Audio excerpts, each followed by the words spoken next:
before I get started? Let's just do it. Just, you know, it's okay. I don't care. Let's just leave this where it is. You put it in here? So I'm gonna have to go ahead and ask for it today. Okay. Got you. Yeah. Okay. Okay, bye. I've got 4 o'clock.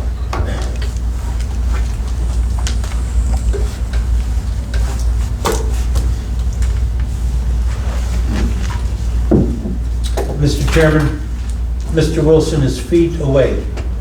He's in the parking lot. He'll be right here. Okay. Technology works. So on a cell phone. It works when it works. Here we go. Yep.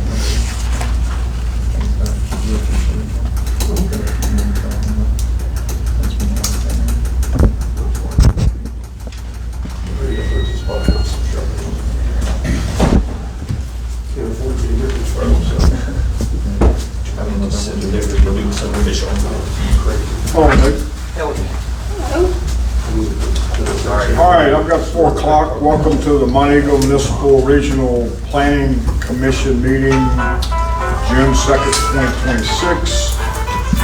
Roll call, Alec Mosley. Here. Mayor Maloof. Here? Dan Sargent. Here. Dan Brown is not here yet. Katie Trahan Here. and Richard Block. Real cool.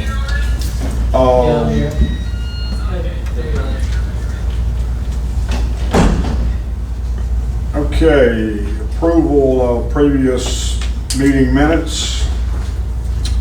Has everybody had a chance to review the previous minutes? Any changes, corrections, clarifications? They were extremely clear.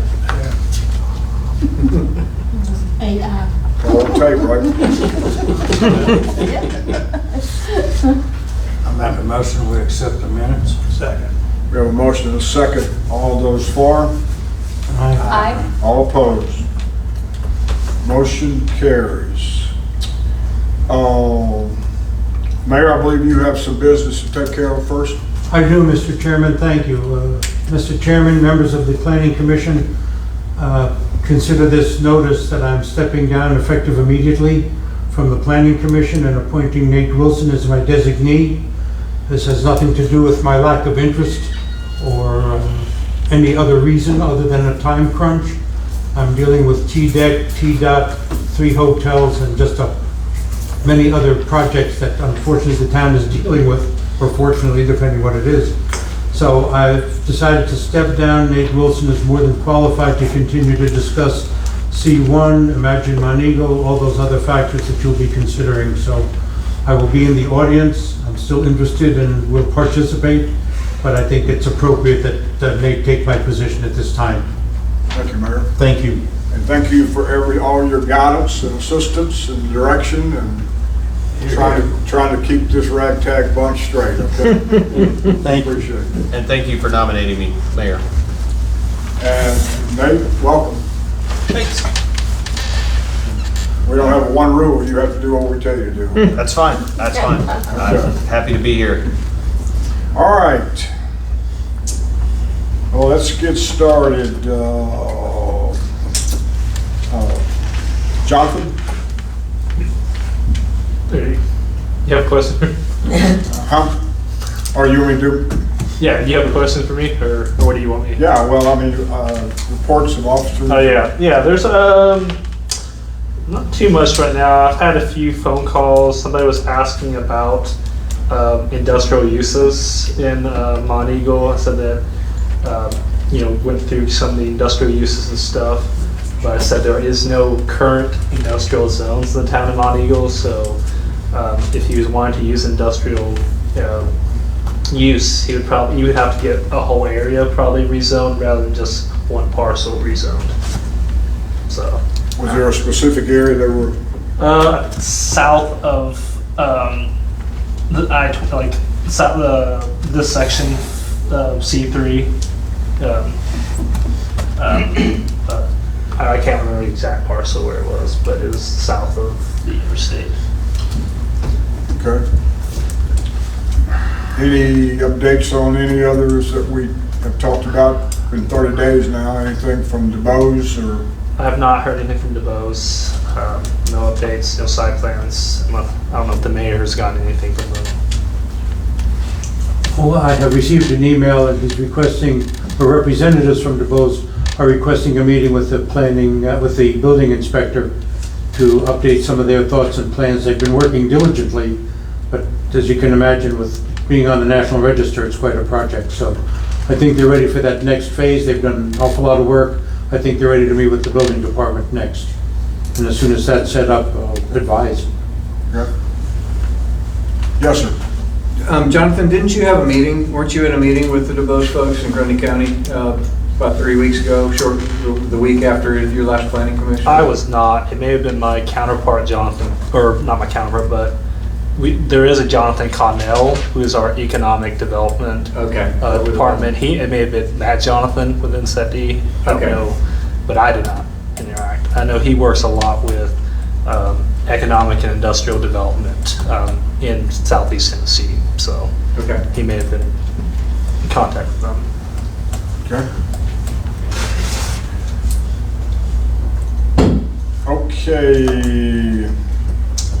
You want to go ahead and make it? We want to take the morning thing. Yeah. I have a motion that we allow ourselves to discuss new business and take up out of order the Morton Memorial Food Pantry site plan issue. We have a motion. Second. We have a second. All those for? Aye. Aye. All opposed? Motion carries. So we have Morton Memorial Food Pantry site plan. Richie, you're gonna, okay? You got the guy with all the plans, right? He's the engineer, I'm just the rabble rouser. I'm Ryan Patterson, Techno Engineering. I guess I have to put the plans together. Do y'all need any hard copies? We can spread them around. It would help if kind of. if we have little tiny copies that are kind of like.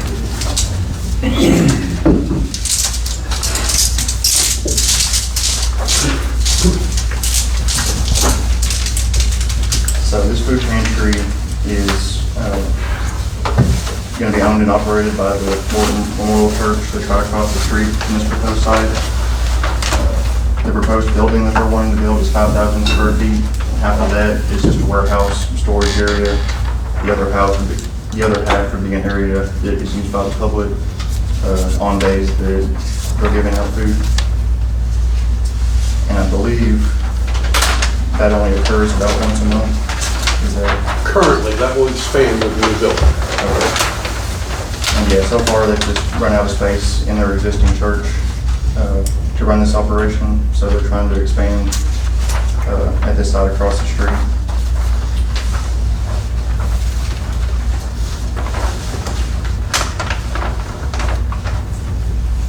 Jonathan, I think you had some clarifications or some. Yes, so the clarifications I had were having to do with the access point, which their discussion why the access point, why the curb cut flared out wider than 30 feet was because of the narrowness of Church Street, and they wanted to be able to get a truck easier access in whenever they do food deliveries.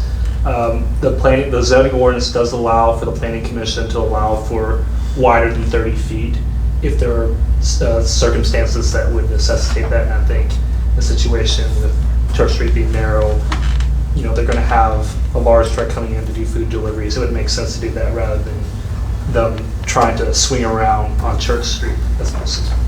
So the less they're on Church Street, the better. I guess that poses the question I have. The flow of the traffic, I know the food ministry building has been built for first Saturday of the month. Right now, I understand the flow of the traffic and everybody that comes. What is the plan for the flow of the traffic? I mean, we've got enough room for 25 people to park on the site. Other than that, I'm not sure if they're seeing enough traffic that They can't all fit on the side at one time, or? Based on their arrows, it looks like it'll come from the traffic will come in and out. It can come in and out on the west side, but the east side is only exit. So the arrows point in exit. You can't enter from the east side based on their arrows. So they're coming in through the church property, or they're coming? So church, they would come on Church Street. What do you mean by church Well, property? you got Catherine, CVS, and you got Winston, and Church. That's the only three. Yeah, so Church Street would be, yeah, so I'm assuming they would come down from Catherine, Main Street, right? One thing that's I don't know if gonna, that's necessarily within the purview of this. one thing that's gonna change dramatically, we only do one Saturday a month right now and serve 300 families. If you've driven by out there anywhere from 5 in the morning to 10 in the morning on a Saturday, it's a madhouse. It's a safety issue, it's a lot of issues. What we'll do with this building, proposing, we'll probably go to two different deliveries, if you will, or opportunities to pick up food twice per week instead of once a month. So instead of having one time a month, there'll be 8. Now, people can only come once a month to pick up food, but that won't change. So instead of having 300 people in a matter of a couple hours on a Saturday, that'll be dispersed over 8 different dates. Well, I mean, it could be. You could have them all come. It could happen that way. So, Well, right now, your flow of traffic is not going to Catherine. no, It's coming in on Winston, correct, turning on Church, and then going out through the church. yes. So at any point in time, there's a lot of vehicles. I mean, I see it every time we all have this program. It's going to get an impact on Catherine. If that is the case, if for your exit again, that's not a really great location to be getting access and egress. In this case, egress off of that property right there in that curve. So I don't know if there's been any conversation about that with anybody. The egress will be back onto Church Street on the Winston side. The exit. The exit will be, yes. So where's the entrance? It's again on Church Street, but that's on the Catherine side. Oh, they're coming in on Catherine. They can come in either way, off of either side street. You know, hopefully we can accommodate all, you know, it won't be swamped and we can accommodate everybody comfortably with the parking that's proposed. So you're saying the exit is going to be on Winston? No, the exit is on Church Street. Entrance and exits on Church Street. I know that, but that's, I know that, but getting back to the highway, what's a whole building? Well, I mean, it's up to the people whichever way they want to go. The easier way would go right and get on Winston, because they're right here, located here, and this is Winston, versus going this way, going left and going up Catherine. So When the question is being asked, yeah. the impact, the local neighbors there have talked to me a lot about the impact on Winston. Mhm. So that's the reason I'm asking. I'm sorry, David. Okay. I'm David Pilcher. I'm also the Saturday morning traffic control guy for the food ministry. So I can shed a little bit of light on this. Right now, post-COVID, you know, we have everyone stay in their cars, so we direct them in. And as you know, the traffic does come in on Winston, into the parking lot, and then overflow where needed along the street, or now we're using the property where we plan to build the building. But once this project is up and running, we won't have everybody staying in their cars anymore. So the traffic flow will ease quite a bit as far as leaving the property goes. They could leave through the driveway onto the main highway like they do now after they pick up food, or they go down to CVS, or they can go back out.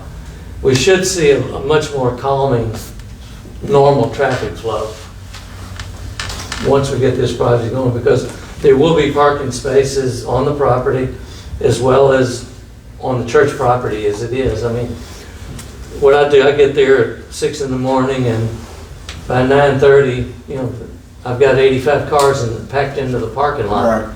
And then we go to overflow on the street or into the Winston property. So I think this will smooth out considerably. And also, once we get multiple days going, you won't have anywhere near the congestion on Saturday morning. So it should help the neighbors quite a bit too, you and the other neighbors. Okay. So I'm just curious, it's no longer gonna be a drive-through, it's gonna be like it used to be? It'll be like. It'll be a shop, come inside and shop, yeah. At least that's my understanding, It will be, it'll be choice. yeah. And maybe I'll get to sleep a little later. Jonathan, your report, staff review report indicated there were a number of questions outstanding. Like, what's the parking lot going to be? Yeah, so they, With- yeah, I believe that they said that it's going to be, was it asphalt, some type of Yeah, it's asphalt? a reclaimed asphalt pavement. And have the site plans been revised to show? Yeah, so they answers did, to yeah, these they did submit revised site plans. I'd already sent out the agenda before, I think I'd gotten the revised one after the site plan, but and then that was sent to the town engineer. The town engineer just this afternoon said that he looked at his reviews for utilities and stormwater. He was good with them. So what about the clarification you say was asked for about the, whether it would be a grass lawn? Yeah, so on the last page, the landscaping sheet, they did note that it would be grass. And you had a question about existing buildings on the property? Yes, the main question I had about existing buildings, what were the intent for them in the future? Right now, they're just going to stay there. They do know if they plan to sell it in the future or use it for something, then they'll have to subdivide and make sure that it adheres to the regulations. So does the site plan as it exists today answer all of your questions and the town engineer's questions? Yes, sir.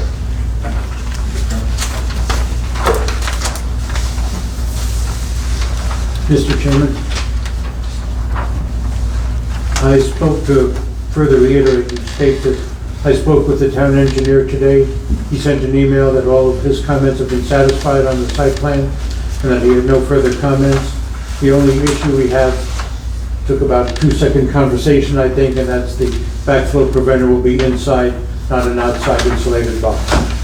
And that complies to TDEC, the engineer, the client, everybody's satisfied.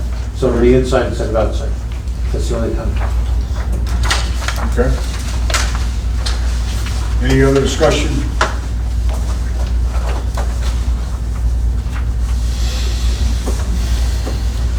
Who's the owner of record? Church? And who's the signatory for the church? Dave, is that you? That would be Mike Keene, who is the current chair of the administrative council, newly renamed to leadership board. Okay, So it would be the chairman of that committee, which is the administrative committee for the church. okay. So he's gonna have to sign all of these on the landscape page if this is approved prior to my being able to sign off. Not an issue. Yeah. Chairman, I move that the commission approve the site plan as submitted by the Mark Memorial Methodist Church. Do I have a second? Second. All those for? I, Yes. All opposed? Motion carries.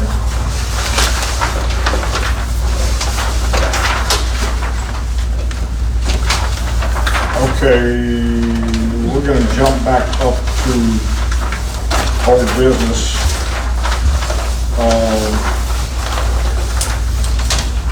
I move we allow ourselves to discuss old business.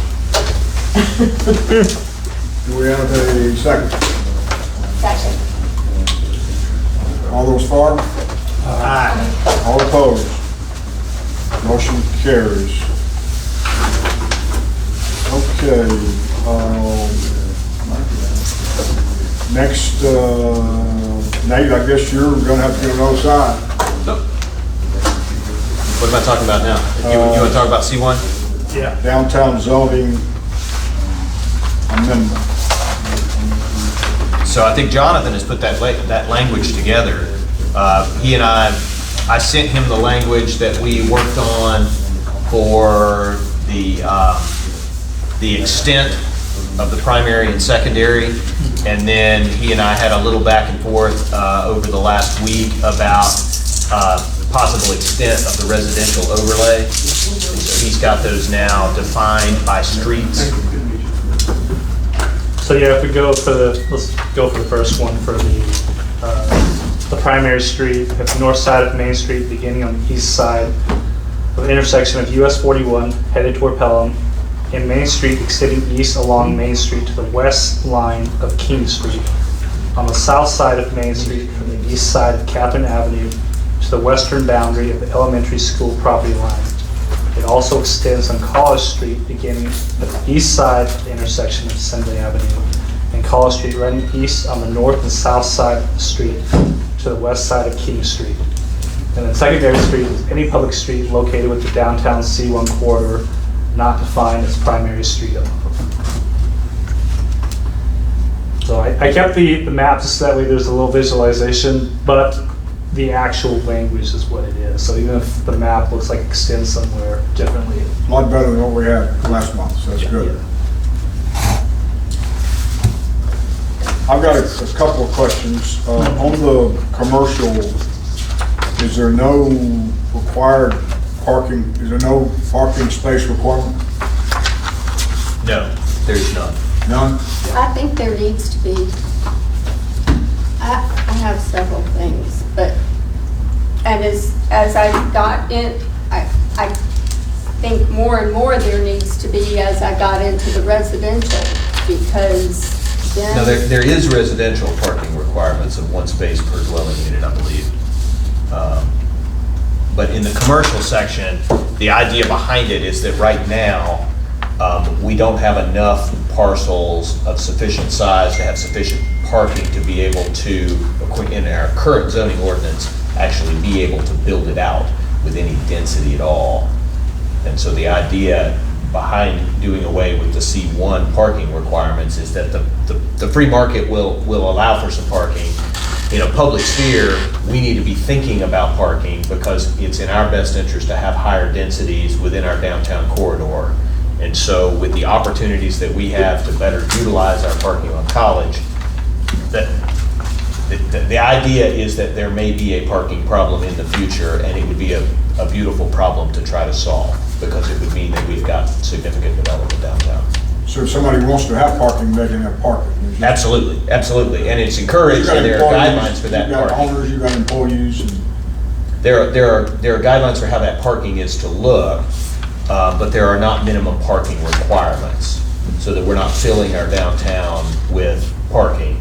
And there's incentivization and to do shared parking, and so the hope would be that this is a living document, and that if we can get some development downtown, we need to, as a municipality, be thinking forward about how parking is going to look. So I don't know that, to your point, Katie, it needs to always be this way, but because I think parking is always going to be important to have some. But right now, the way our parking ordinance is set up, it's too onerous to be able to do, to allow development of the density that we think is desirable in the C1. well, the whole premise on this keeps talking about a walkable environment. How are we dealing with handicap?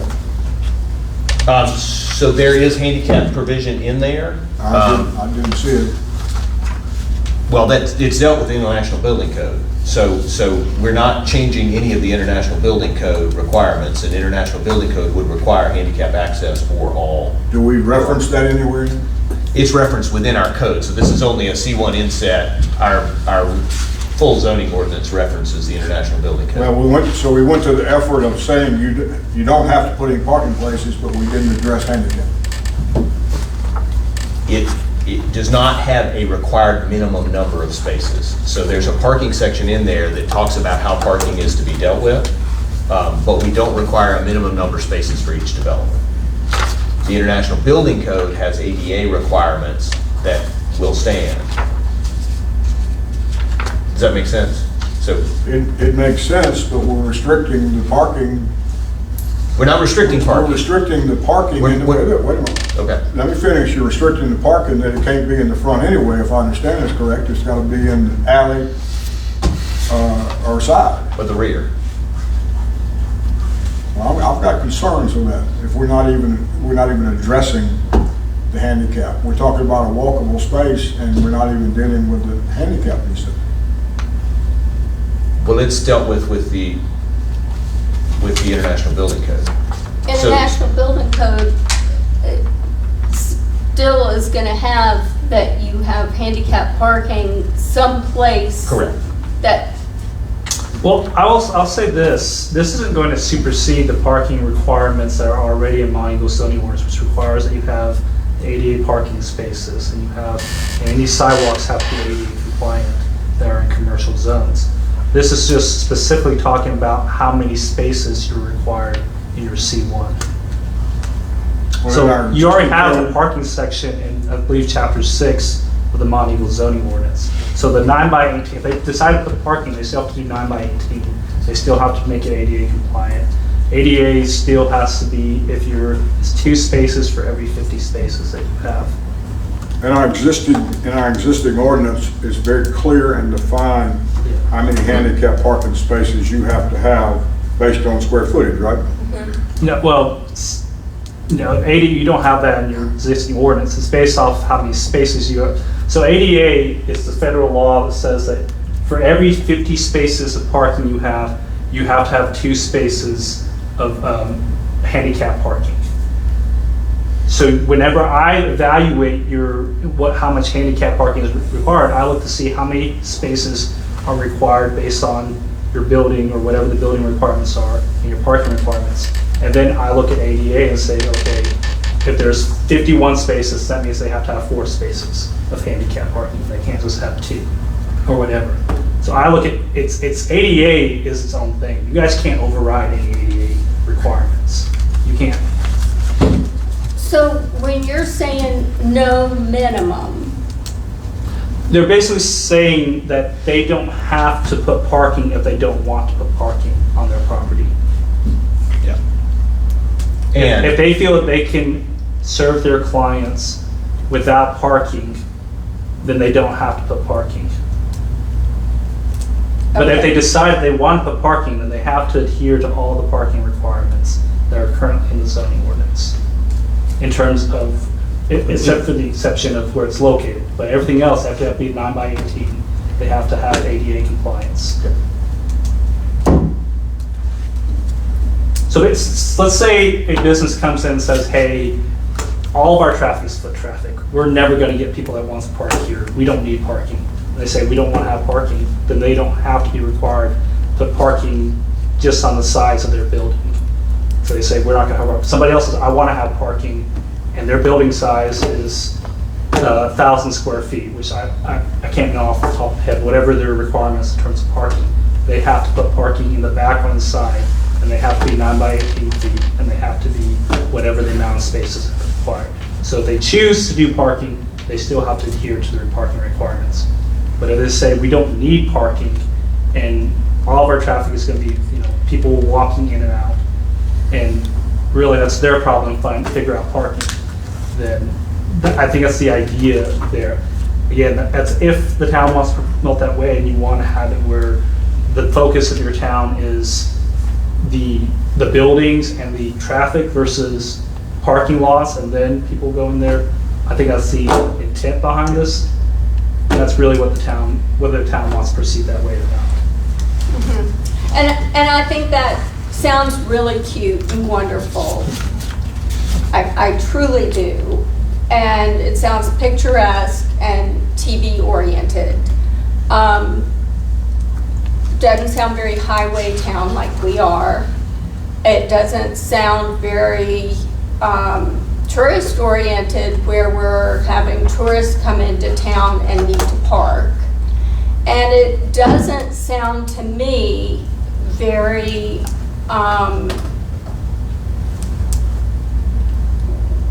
practical if you've got businesses that have people working there and have to park someplace.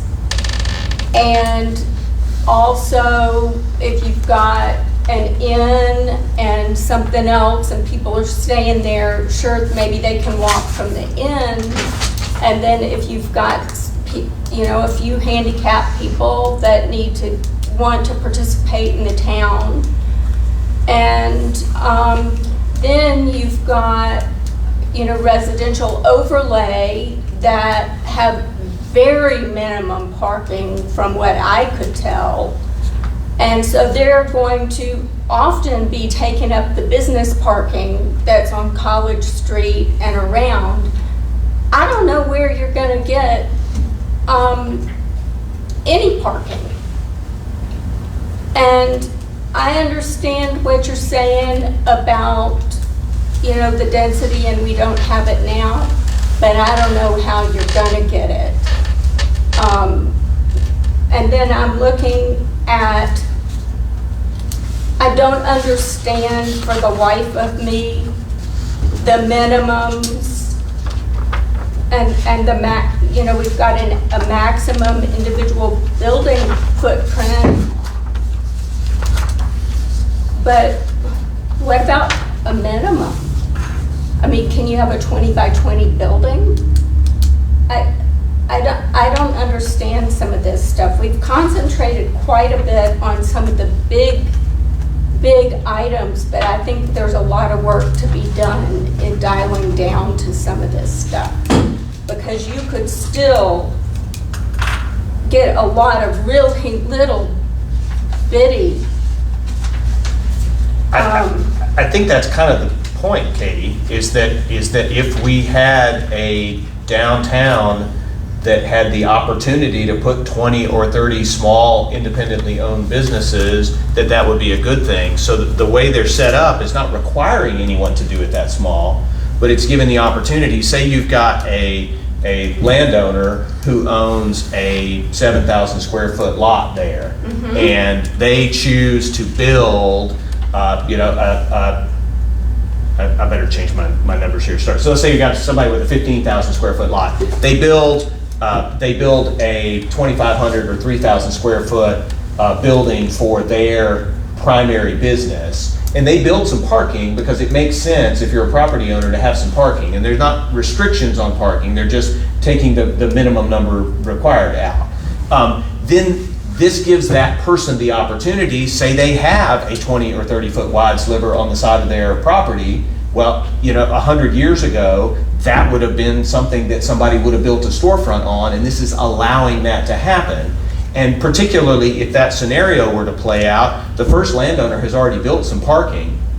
So they then have the opportunity to say, hey, I'm gonna sell, a 1,400 square foot footprint for someone else to build a property, and there's not enough land there for them to put parking, but they're generating revenue, they're selling off a part of their property, and they've already got parking that they could share, and that all happens in the transaction. That's the intent, is to allow that to happen, not to force that to happen, but allow that to happen. So that makes sense, but I still think that you're going to need some type of a minimum individual building footprint. So help me think about, and I'm open to that, what purpose would that serve in this context? What would it save us from?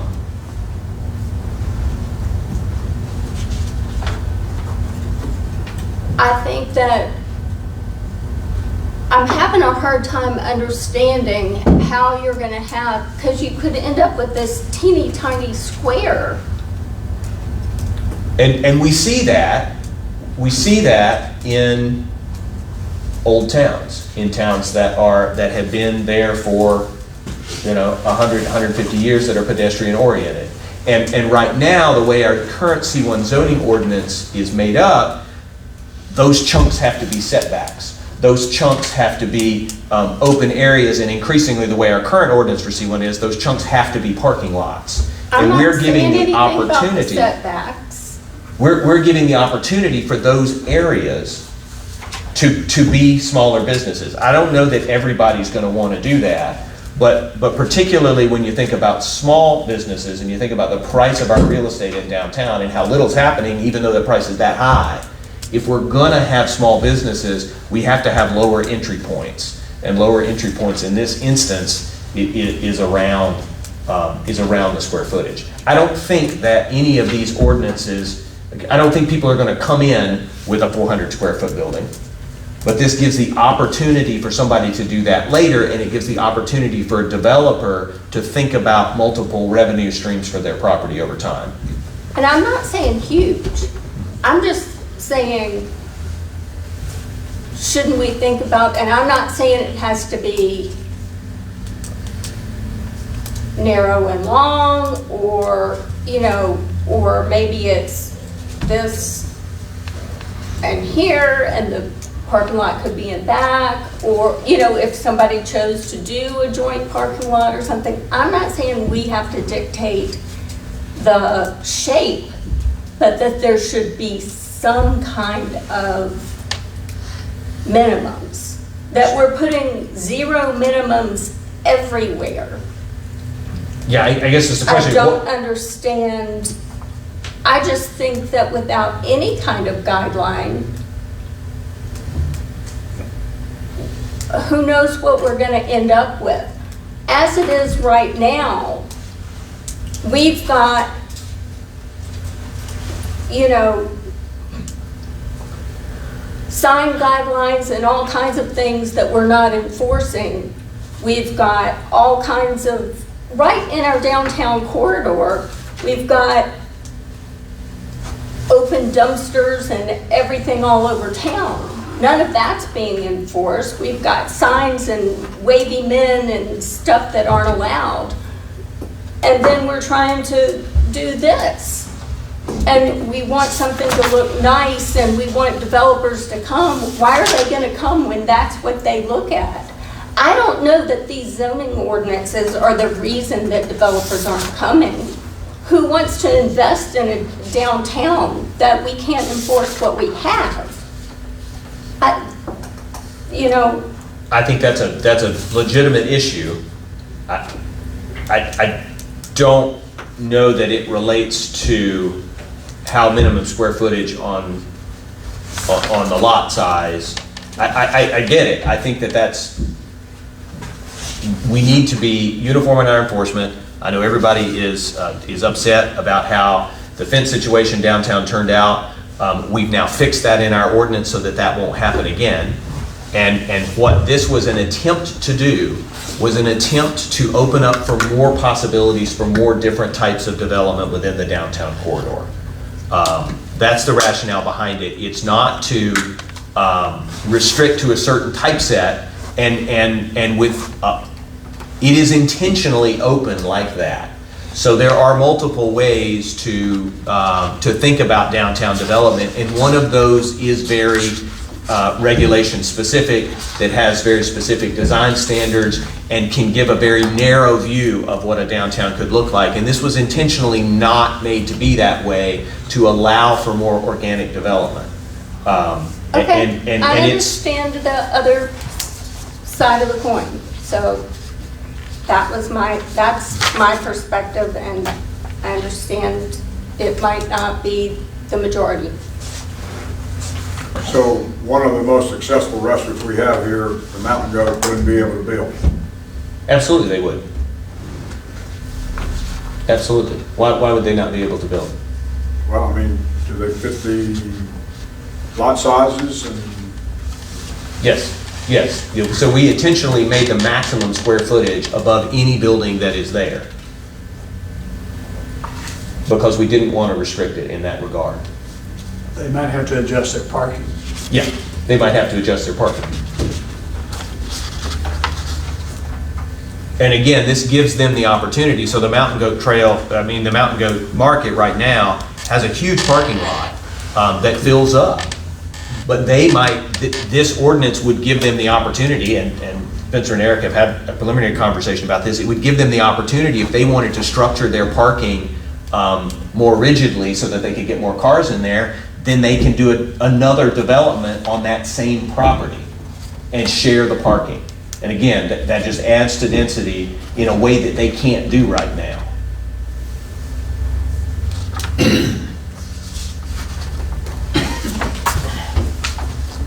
Are there other things, Katie, that, I have a whole bunch of stuff. I mean, I think we ought to talk through them. This is the forum to do it, so I'm happy to do as I can. Hopefully I can answer them well.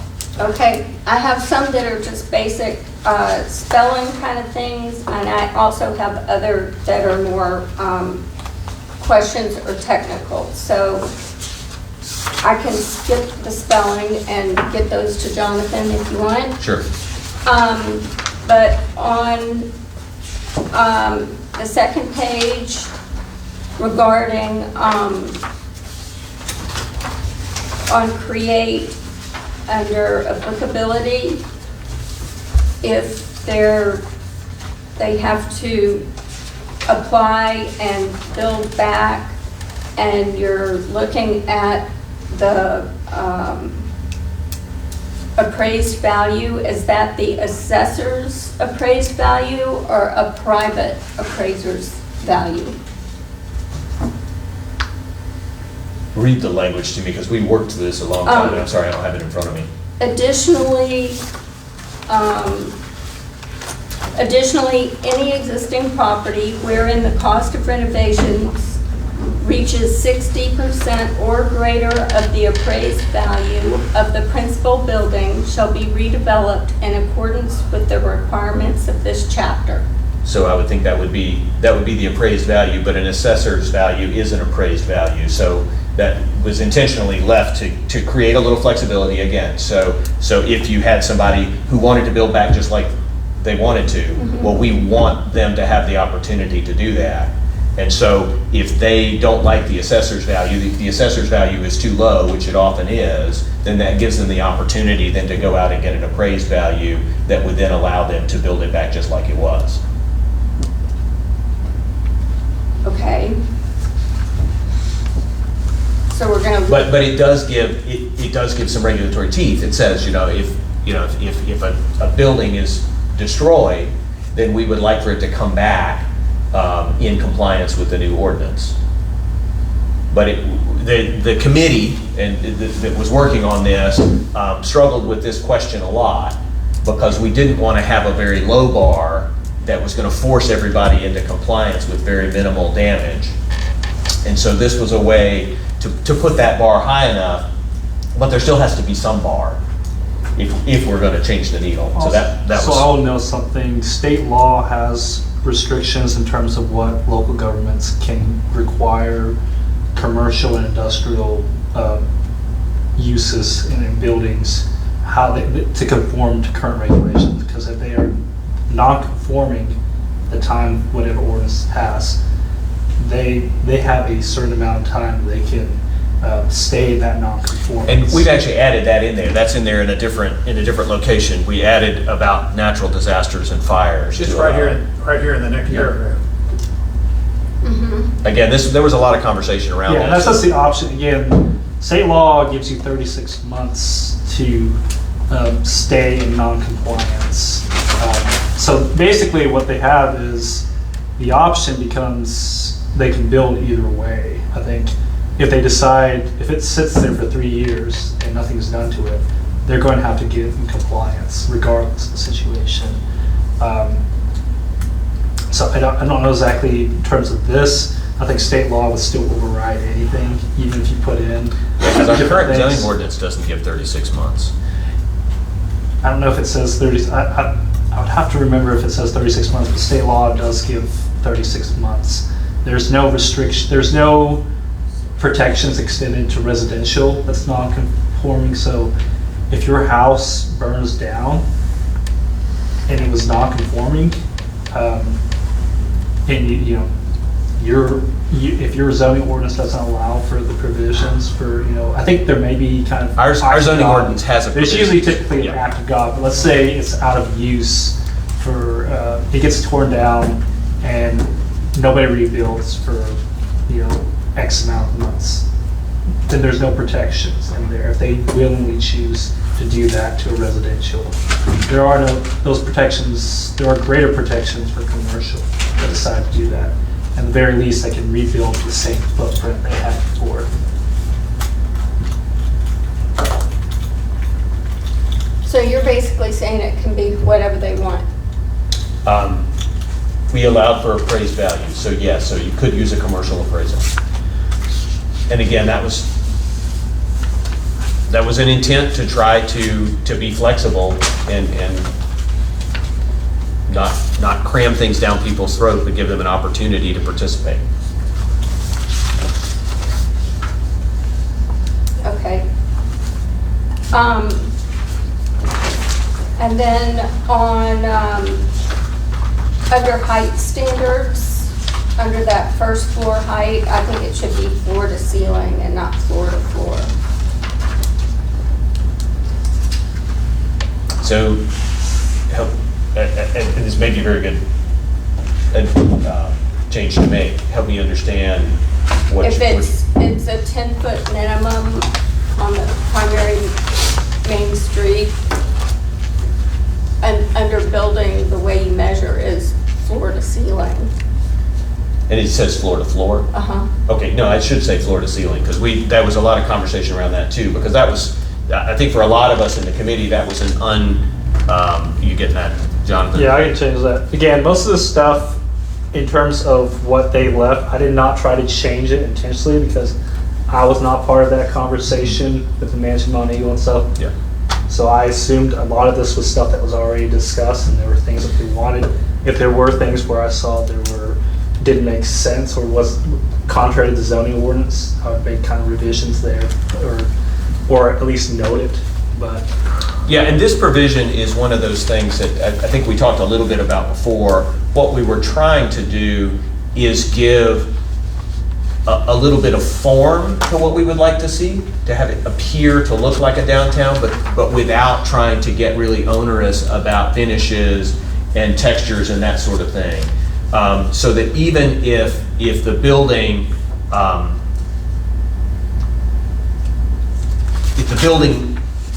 you can build a building in a more affordable manner that's still going to have the look of a downtown, this is something I learned through the process. I didn't realize, but they were able to talk us through why it's important to have that first floor height and how that does with the appearance of the building. The same with the fenestration requirements. You know, these are sort of broad brush to say we want the shapes to look like this. We're going to give you a lot of leeway in how you implement this policy.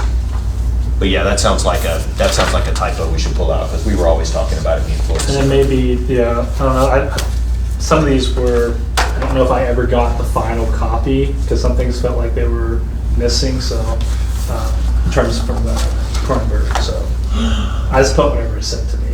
Yeah, so that's a good edit. And I've brought this up before, and y'all still may not care, but on the streetscape standards, I'm concerned about the trees blocking the storefronts and about roots cracking the sidewalks and the street as they mature. So root pruning is a fairly typical procedure to help address the cracking in the pavement. It's not something we've done before. It's something that when the trees were removed out in front of City Hall, we were able to have a conversation with the city employees about it afterwards. But that's typically how that's dealt with. As far as blocking the street fronts, I mean, one would assume that these plans are being done with a site plan that it's in the best interest of the property owner and the developer to be getting that right. Yeah, but if you're requiring them, it's, I know mostly when you're dealing with trees and there's going to be concerns for town, again, any tree that you plant, any new tree you plant, you're going to want to make sure those are not deep root trees, because you have your water lines, your sewer lines. So there are trees that a lot of towns place in their street that are not deep rooted, and actually kind of, I drive up and down from on my street that have an apartment, and they're just planting trees this week. And I know there's a water line there. I know there's a sewer line there. So I know those trees are not rooted deep because they can't be. And actually, I mean, they're literally, it's one person putting the tree in, so it's not even that, it can't be, it's tall tree, but it can't be big enough that it's gonna go deep. So those are kind of things where, again, if a property owner puts it in and they disrupt the sewer line, the water line, they're the ones paying for it. So that's within their own self-interest, not to get deep root trees, to get shallow ones that aren't gonna mess with your water, your sewer, your sidewalk. And our tree board has separately put together a tree list of acceptable planting trees for different sizes and different scenarios. Okay, so that will be provided, and is Yep. that in here? Yeah, so that That's would be gonna within your tree ordinance, That's in your within the landscaping tree ordinance. Okay. Yeah. So they can't just plant any trees that are not already Right. allowed. Then these aren't, the pages aren't numbered or anything, so, under building design and orientation on B, ground floor street facing fenestration in that chart, the way I read this, the primary main street under fenestration area residential use, residential is not allowed on the primary bottom floor, so that Correct. shouldn't be there. And that's on the chart, but it shouldn't be there. On this, so is it not there for the secondary street? So the secondary main street does allow for residential on the ground floor. Yes, but on this chart, it says 50%, and it doesn't apply, so that should say NA. It shouldn't say 50%.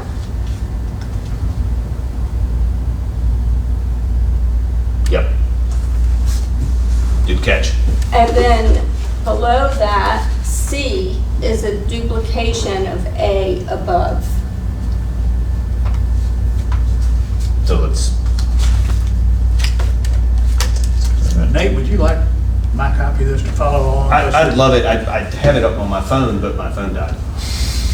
Okay. I apologize. Pass that. Yeah, that's helpful.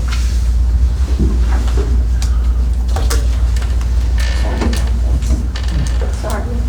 No problem.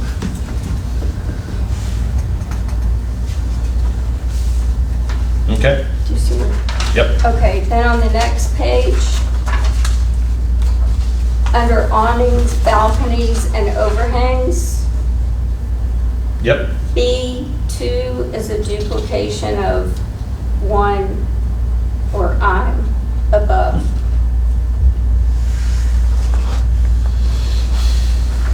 Yep. And then on the next page, this goes back to under parking. I just think that there should be some kind of residential parking minimum. And I guess for residential uses, primary, if there's very little residential primary, right? It would just be the mixed use. It would be or a mixed the- use, yeah.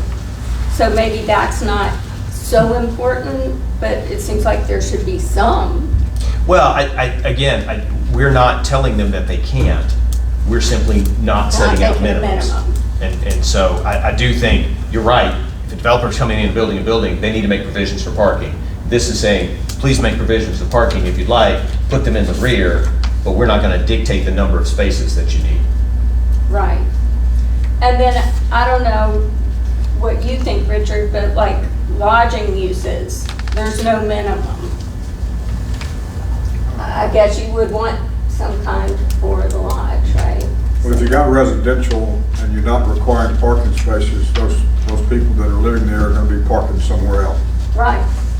Yeah, and so again, if you're building a building, you can build parking. We're just not requiring the amount of parking. And the assumption is, and I think it's a good assumption, because I think it's in our best interest as a town to be thinking about supplementing private parking with public parking. We've been talking as a council on what College Street currently has for parking and what College Street could have for parking if we needed more parking without sacrificing the greenway, because the lane widths are so wide. So there's a lot of opportunity for the town to step up if it's needed. And again, if the town is needed to step up, that's a good thing, because that means we've got positive development in the downtown corridor. So, And where do you think the lane widths are so wide? Because I almost get run over half the time when I walk out in front of our building. so the lane widths, we were talking about this the other day, the lane widths are between 12 and 15 feet on College Street. And so for a street that is at a design speed of 25 miles an hour, a 9-foot lane is sufficient. So one of the things that is a truism of street design is that the wider the lane, the faster people want to drive.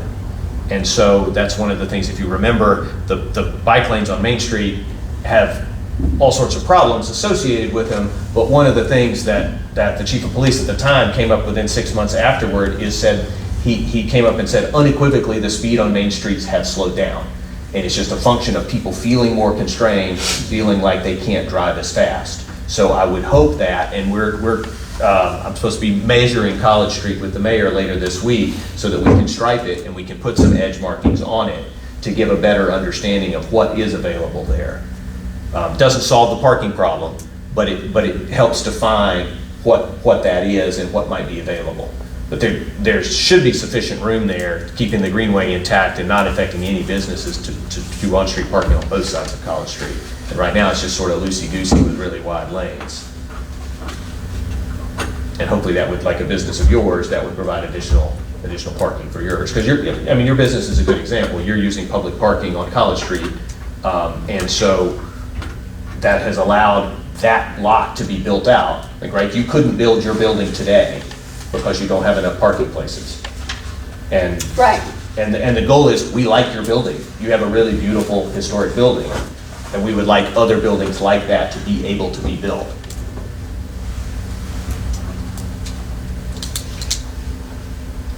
Yeah, I mean, that's, for the most part, have to use the street parking. And it seems like that's all that people would be able to use. No, so there's no restrictions on their ability to build parking. No, but that's how I think business owners would interpret this. I would hope not. I would think if you're investing in building a building, you're thinking about parking. I would hope so too, but that's why I think at least some kind of a minimum, maybe not a large minimum, but some minimum.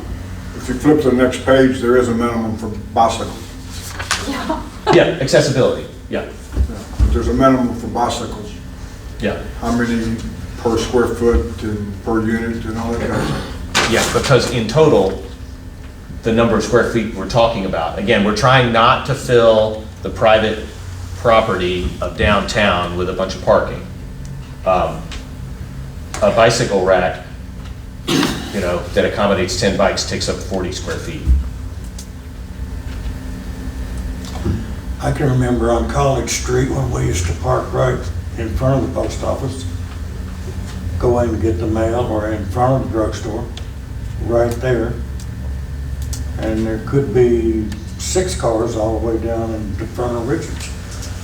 And they would just park there and going in to get their medicine or going to the post office. And on the other side of where people park now,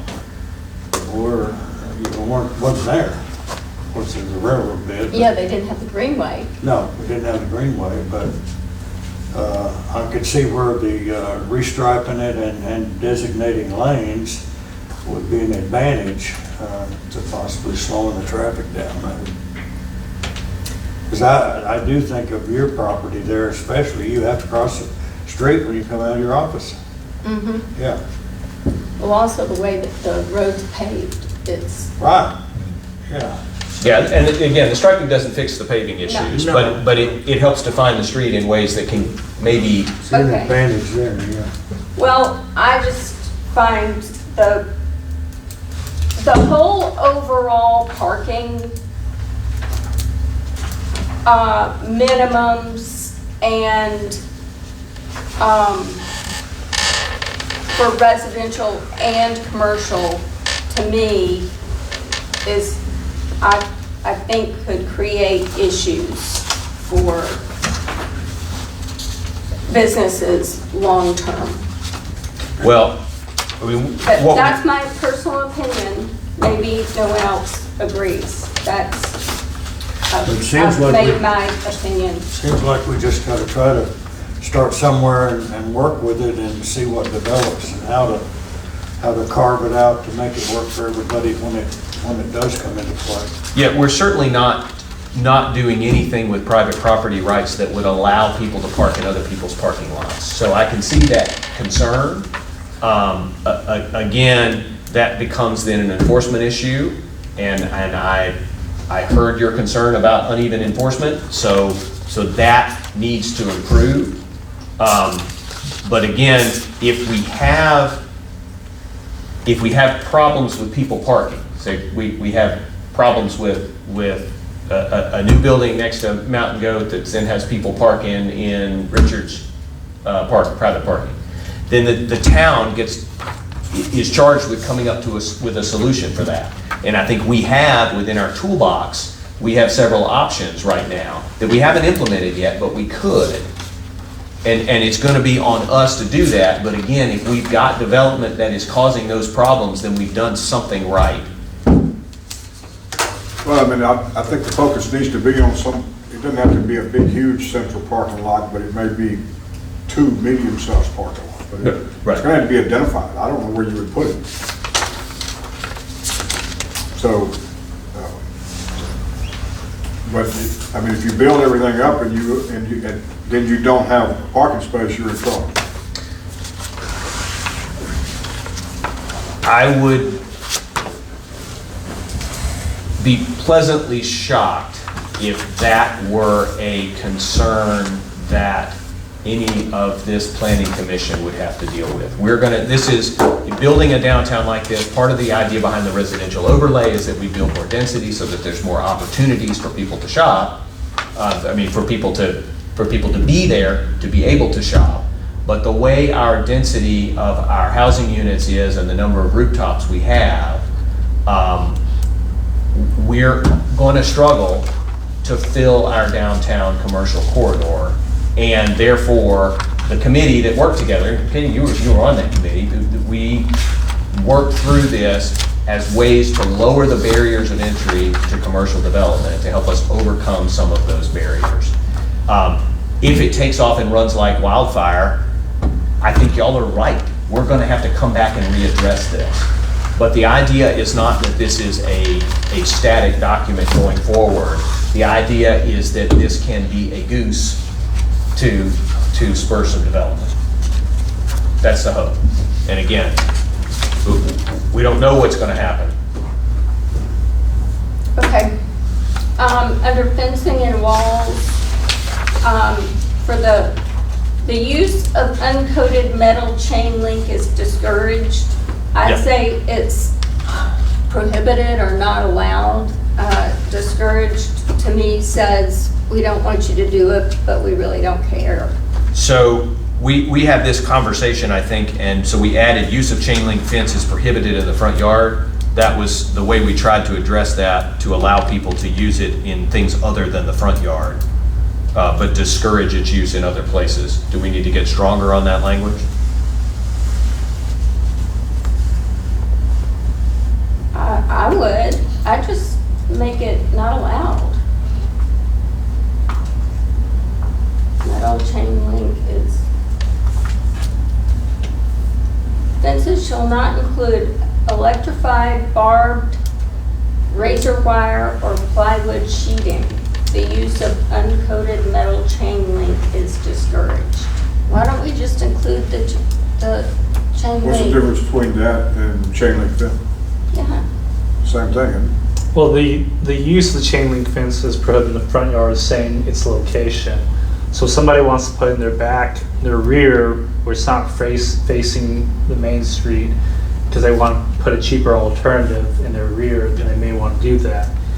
And I guess that's kind of where it's the situation of how much you want to put on private property rights, because you're required them to put a really high grade material, which again, is difficult for materials. Materials is that you start, the more you regulate materials, the more you start doing design review.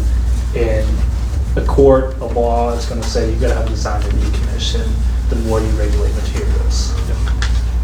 Yeah, so we prohibited them in the front yard. We have So that. you can't prohibit, the location is not a violation. You can prohibit location. The same thing with billboards. You know, when you're regulating billboards, because that's a big thing that came up a few years back was, you know, what's an on-premise versus off-premise, you know, because a lot of people are saying, well, the only way you can distinguish is what's written on it. And so that's a violation of the First Amendment if you regulate it. Well, the courts say you can regulate location, and that's a small, you know, again, location and materials thing, depending on how you build it. But So again, we stuck with height, so it's 72 inches on side and rear and 48 inches in the front with that 50% transparency in the front. I guess the question in terms of the only place they would put it probably would be in the back, because they want to protect, like if they have, you know, cars or stuff, you know, they want to keep protected there. You know, they may want that chain link because they feel like it's a better deterrent than something fancier, and cheaper too. Again, I don't know. I guess this question is, what is the purpose in the rear to make it not chain link? Yeah.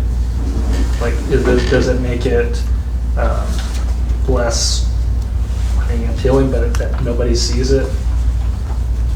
I don't know, but if it's in the special area, then is that the C1 overlay in this area that we're designating as, you know, a higher? Well, so the C1, this is just making specific standards essentially for the C1. It's giving essentially everything that's C1 is currently going to stay C1. And this is giving, in terms of addressing that. Again, I don't know exactly what the discussion was for the fencing walls. I know there were issues in terms of, you know, having fencing in the front yard. That seems to be the big issue that kind of came in, and a misunderstanding from the building inspector and whatnot, which I don't think we need to go into. That's not within our purview as a planning commission. But I guess the question, and I just want to make sure, you know, we don't want to, you know, don't die on the hill. It's not worth dying. No, So, I guess the my question is, I guess if we're going to have apartments and that kind of thing, then I can live with the chain link in the back. Yeah, and I think that's where the intent is, that the chain link is not allowed in your front. So the only place it could be is your back, because the rest is going to be your buildings. Because you may have dumpsters and that Yeah. kind of thing back there. Well, that's under the equipment screening in the prior section. Service areas and waste containers shall be located at the rear and shall not face the street. The waste containers and trash compactors shall be screened with masonry or metal panel. Right, but you're still going to have a fence on the other side of it.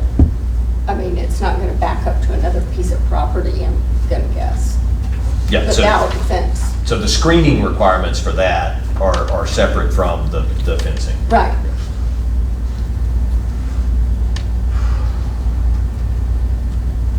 So does that address the Yeah. concerns? Okay. Thank you. That's all I have in the, Thank you, Katie. Any other conversation, questions, concerns with, yes, ma'am. Okay, we are back at parking again. But I was confused about something. So the International Building Code has rules about parking. And from what, if I understood you correctly on what you said, how many spaces you're required to have depends on how many total you have. And if you have 50, you need to The handicap. Handicap, Handicap, right. yeah, If you have 50 handicap, regular 88, parking, yeah, you yes. need 2 handicap. Yeah. Yeah, so if you have no regular parking, does that mean you don't have to have any handicap spaces at all? Correct. You have to be handicapped accessible. So the Right. building, a new building's going to have to be handicap accessible. The building will have to be handicapped accessible, but again, there then it lies the assumption that there is parking somewhere. Okay, And that parking that is there will be regulated by the International Building Code and will have the appropriate number of handicap parking So if it's places. a commercial building and they decide to put one regular parking spot, They will need one handicapped parking spot. so that's going to prohibit them from putting, if they just wanted one, it would prohibit them from putting parking. I hate to be as hung up on it, but I just, What is your question, Richard? well, the answer to her question was if you don't have any parking, then you don't have to have handicap parking. Yeah, because there's no parking. You have to be accessible. Yeah. Yeah. Because it's the building that's the issue. Again, ADA has different regulations in terms of, there's regulations for buildings, there's regulations for sidewalks, and there's regulations for parking. If you don't have sidewalks, then you Right. can't be required to be ADA compliant for sidewalks, and you don't exist. If you don't have a building that doesn't exist, you can't be required to be ADA compliant. If you don't have parking that exists, you can't be required to be ADA compliant. So that's the thing is, when you do, anytime that you're doing, whatever you're doing, that you're putting new construction, whether it be sidewalks, building, or parking, you do have to become ADA compliant. But if you don't make a parking space, if you don't make a sidewalk, then you don't have to be ADA compliant. And the way this ordinance is set up, the sidewalks are in the public purview. So that's the town's business to get the sidewalks. And when the sidewalks come in, they will need to be ADA compliant, and the people will then come on from those. But to answer your question, I guess if somebody wanted to make one parking place, it would have to be an ADA parking place, according to the International Building Code. That's got nothing to do with the ordinance we're discussing today, Correct. or anything this planning commission has any jurisdiction over. Correct. I don't remember. Sorry. Yes, ma'am. So I heard 2 different things and maybe I just misheard. So if you do decide to have parking, currently, if I'm understanding correctly, how many parking spaces you're supposed to have depends on the building size, is that right? Square feet? It depends on what the use is, because some of it's based on building size, some of it's based on how many seats you have in the building. It's like an auditorium church, something's based on how many seats. Some of it's also based on how many employees you have, plus Okay. the building size or usable floor space. Okay. So there's a whole variation that is in the. in the How many zoning parking ordinance. spaces depending on various criteria? Yeah. That's our current zoning. In current zoning? Yes. Yes. So, in the new, with the new rules, if you decide to have parking, will those criteria apply? No. No, You none still would at all. have You to think be this 9 town- by 18, you still have to be, The size has Yeah. to apply, but how many spaces? how many spaces are not? No, because there's no minimum. That's what I didn't understand, Yeah. okay.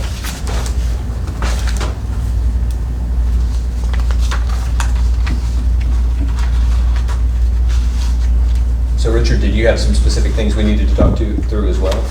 On the Yeah. commercial people, no. I've already asked, I think, all of my questions. Well, do I understand that there's going to be some further revision of this document? It seems like the revisions is eliminating repeats and then putting not applicable on places that was the main thing, and there might be some, you said there's some spelling errors or something? There, on page 1, at the, kind of the title, on the bottom of the first line, throughout is spelled wrong. Yeah. It's probably because I went in the middle of it and then didn't look there. Yeah. That's fine. Yeah, the thing is, most of those are just things that I can just change, but ceiling, eliminate the repeating phrases, and then put not applicable for that administration. But I don't think there was anything in terms of that, at least not that anybody's made a motion for to change in terms of the actual regulation itself.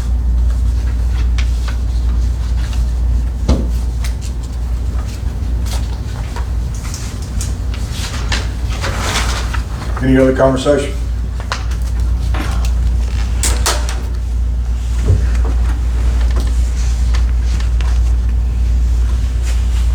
Are we in a position to make a motion on this ordinance? I know we've got changes to be made.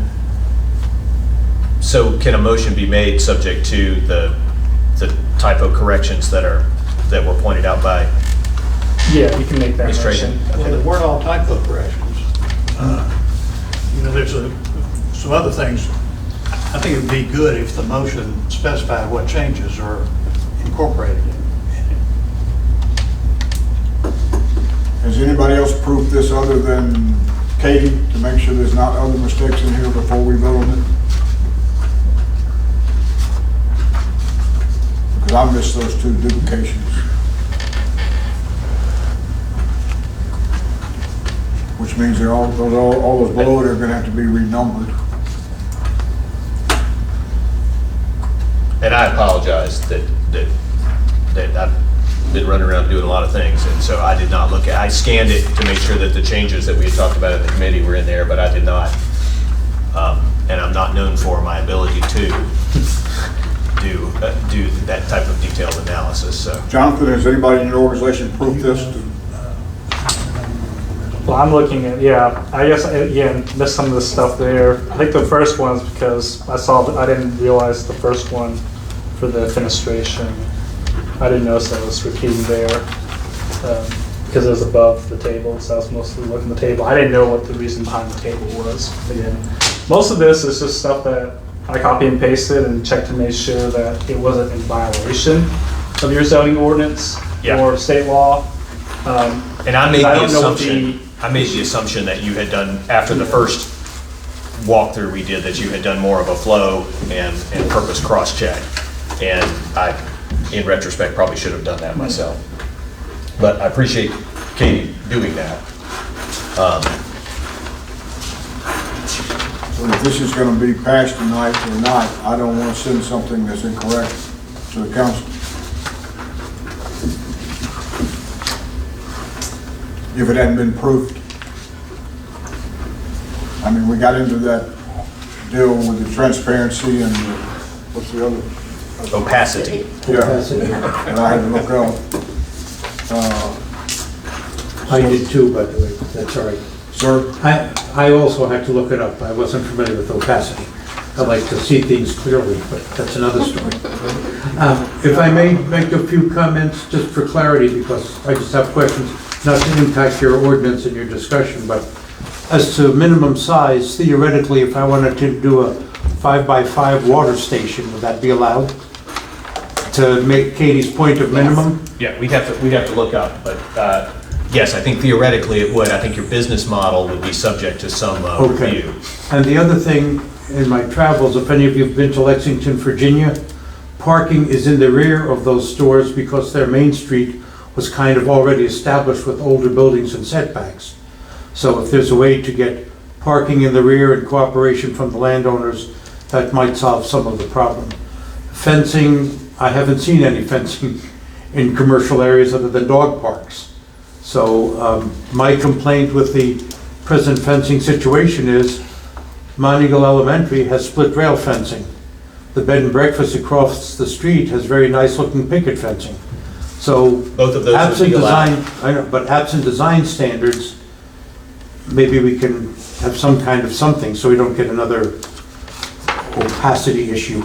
So this would deal with that. This gives a maximum Does height. that address it? It gives maximum. But as far as material or design, like, wouldn't you rather a picket fence than some other kind of, or as opposed to a chain link fence Yes, so it prohibits chain link fences in the front. in the front? Maximum height of 48 inches in the front, and a required 50% transparency. Right, but what material? It does not dictate materials. Should it? If it does, then we start to get into the design standards area of the law that we've been trying to avoid. Oh, okay. Thank you.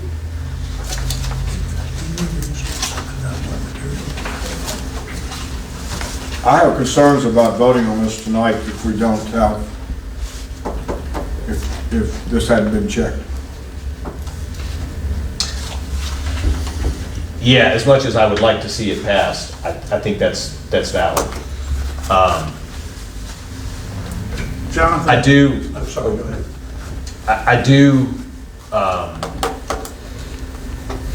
applaud the conversation and the detail that you and Katie and others have put into this.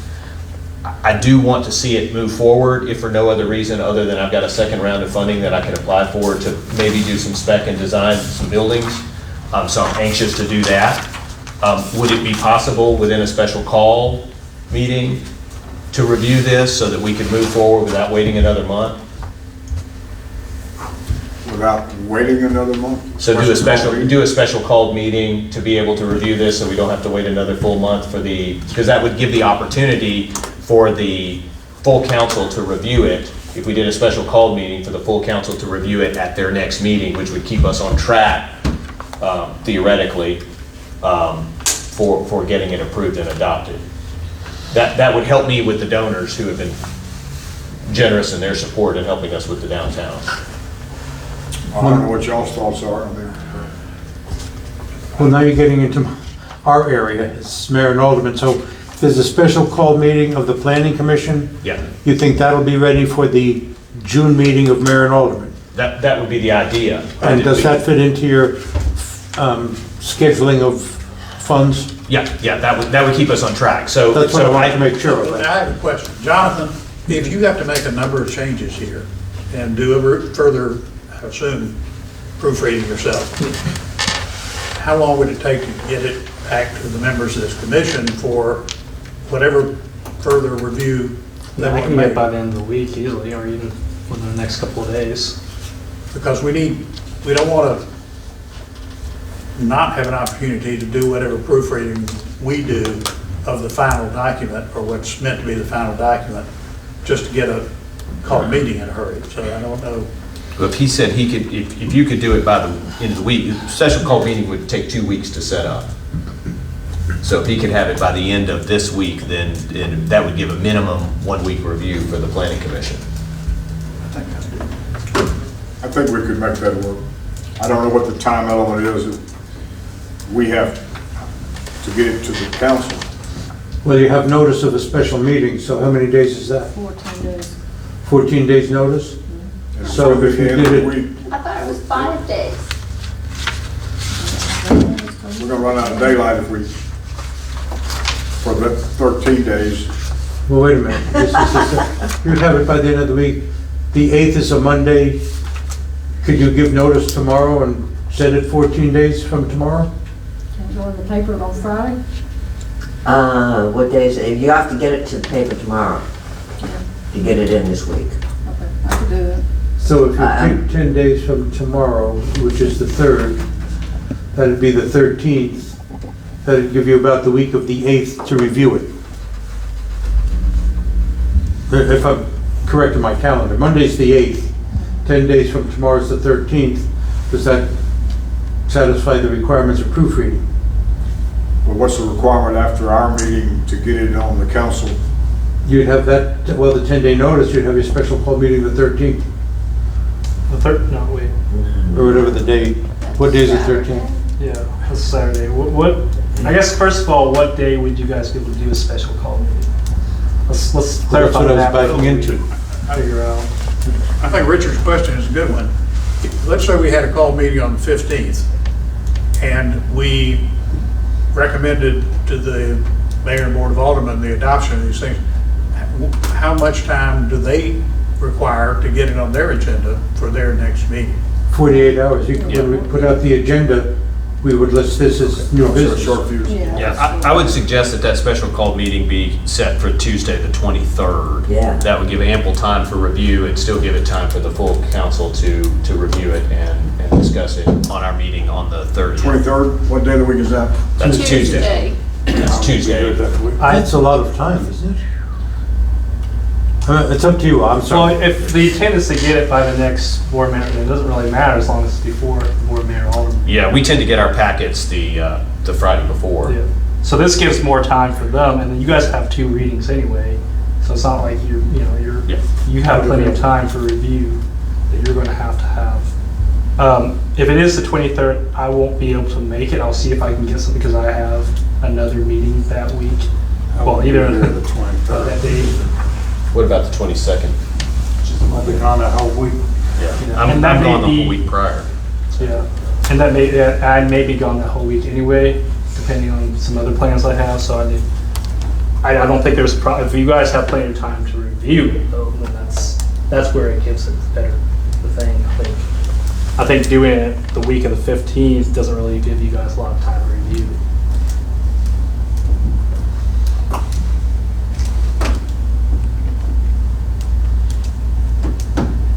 Otherwise, the next regular meeting would be the 7th. Can you get the notice out to them in the morning? Yes. The 23rd, 23rd. 4 o'clock, okay? Yes. All right, Yep. different time. I can get you the agenda and everything before then, but yeah, just let me know. But Jonathan won't be here. Yeah, I'll either have a meeting or I'll be Well, out. I mean, I'm feeling anxious, but we're really, That's the only thing that'll be. I think we're pretty close. here's an alternate solution that there are 3 of us here. I am getting some level of pressure from the donors. We could make the edits. I'd love to have this same conversation about the residential overlay. I hope we can do that here momentarily. And have a package of edits for both of those that if we then reviewed at the next regular meeting on the 7th, the city council could do a special meeting in the middle of July that would do it on the first reading, and that would keep us on track in the same manner and keep Jonathan on his schedule and allow Dan to participate. Would that, When would you be proposing to have, we would take this up at our next regular meeting? you would take it up at our next regular meeting, and then the council, the city council, should they choose, should this body choose to recommend it for approval or not, even if you recommend it to not approve it, we could do a special call meeting in the middle of the month of July and still be on track for two readings by the end of July. Does that make sense? And so, just so y'all know where I'm coming from, is I applied for this funding back at the beginning of April. And so my 1-year deadline to get this done is really April. So I'm anxious to get it done. I'm past my hard deadline. We know that this process, the sausage making of ordinances and policy takes time. I don't know if you would be able to make the 21 days public notice though for your public hearing, even if you, because. if you did it in July. So it's good. Yeah. So that's where your concern would be. You may have to do a special call meeting in the beginning of August if you need for your, Yeah. So that may be where it would be, your special call meeting would make more sense at the beginning of August to make sure you make your 21 days. So it sounds like with everybody's travel schedule, we may not be able to do my suggestion. And so maybe we just get it right. We go through, let's go through the residential component if we can. And I'm sure we have some similar. Can I just make one more comment that I just think is onerous on the commercial real quick? Sure. The parking lot landscape requirements, it says it's the first one, it's lot, location on lot BI01. Parking lot shall be 100% screened with landscape adjacent to all parking lots.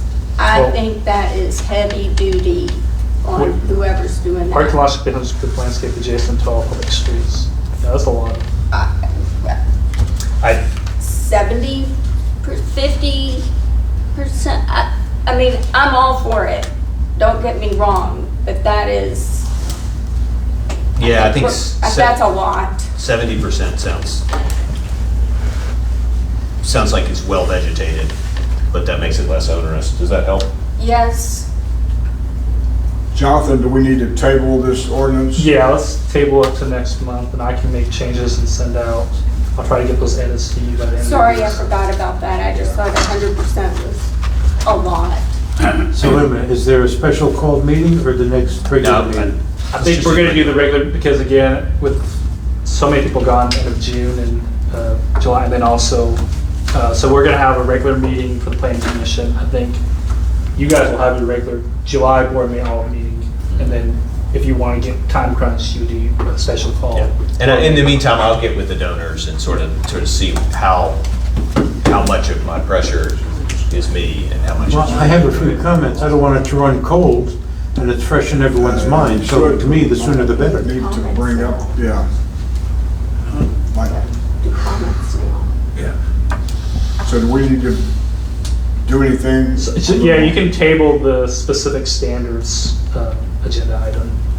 Take any action from us to table it?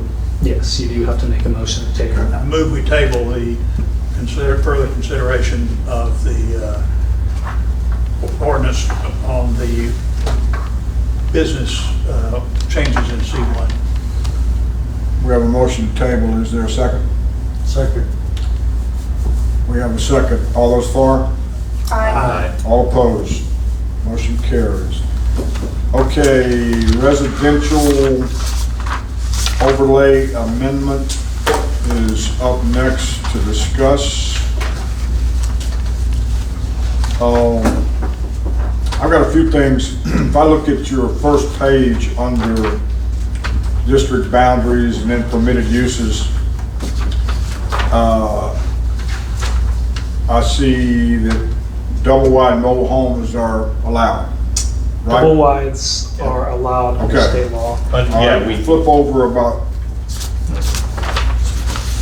8 or 10 pages where it comes to the existing uses and the amended uses. Is this just a comparison page that you put in here, or is this going? With the existing uses, that's you mean the permitted uses table amendment? Yeah, No, it's all the way over about 10 or 12 pages, Yeah, that's a different amendment. that's the different ordinance. different order. Okay. Okay. All right. And we talked about this before, that we can't by state law prohibit. Right. I just thought something was left out there.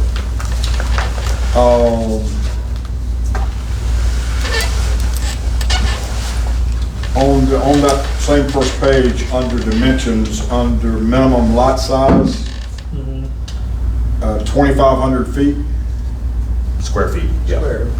huh? Square feet. Yep. 2,500 square feet? Okay. Oh, I see it now, I'm sorry. I thought it was supposed to be 25,000. On the next page,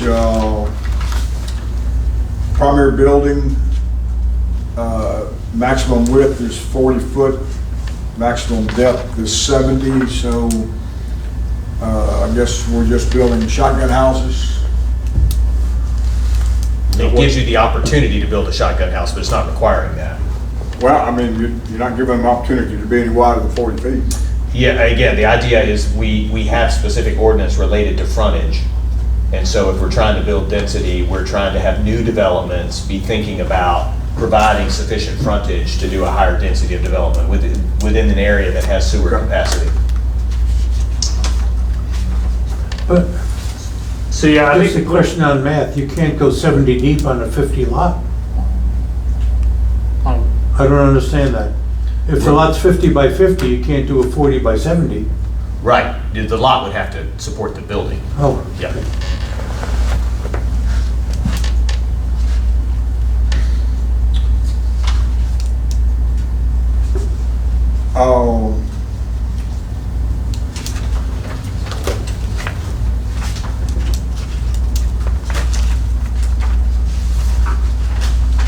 And we define this as being the same areas that we talked about, it's on the same map, right? We define this residential. So the district boundaries, Right. I have the area, yeah, so it's based off of residential enclosed within those areas. So I want to, I think, make it small enough, but also still incorporate, enough where you have your R1, your R2, make it where you have distinct boundaries.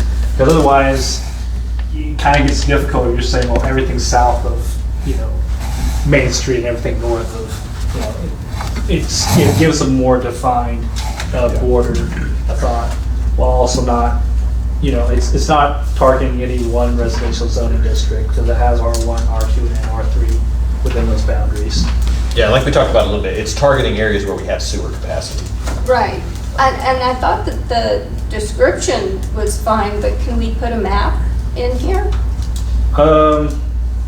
Like you did for the commercial? Well, because the map may change in the future.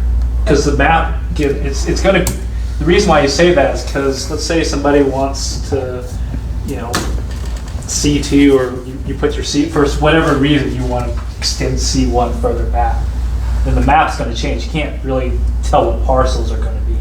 So you're basing it off of your boundaries. So when somebody looks at the map, they can see, well, this is Captain Avenue, this is Church Street, Moffett Street, this is Spring Street. So that's what they would look there, and they would know within the parcels on the zoning map.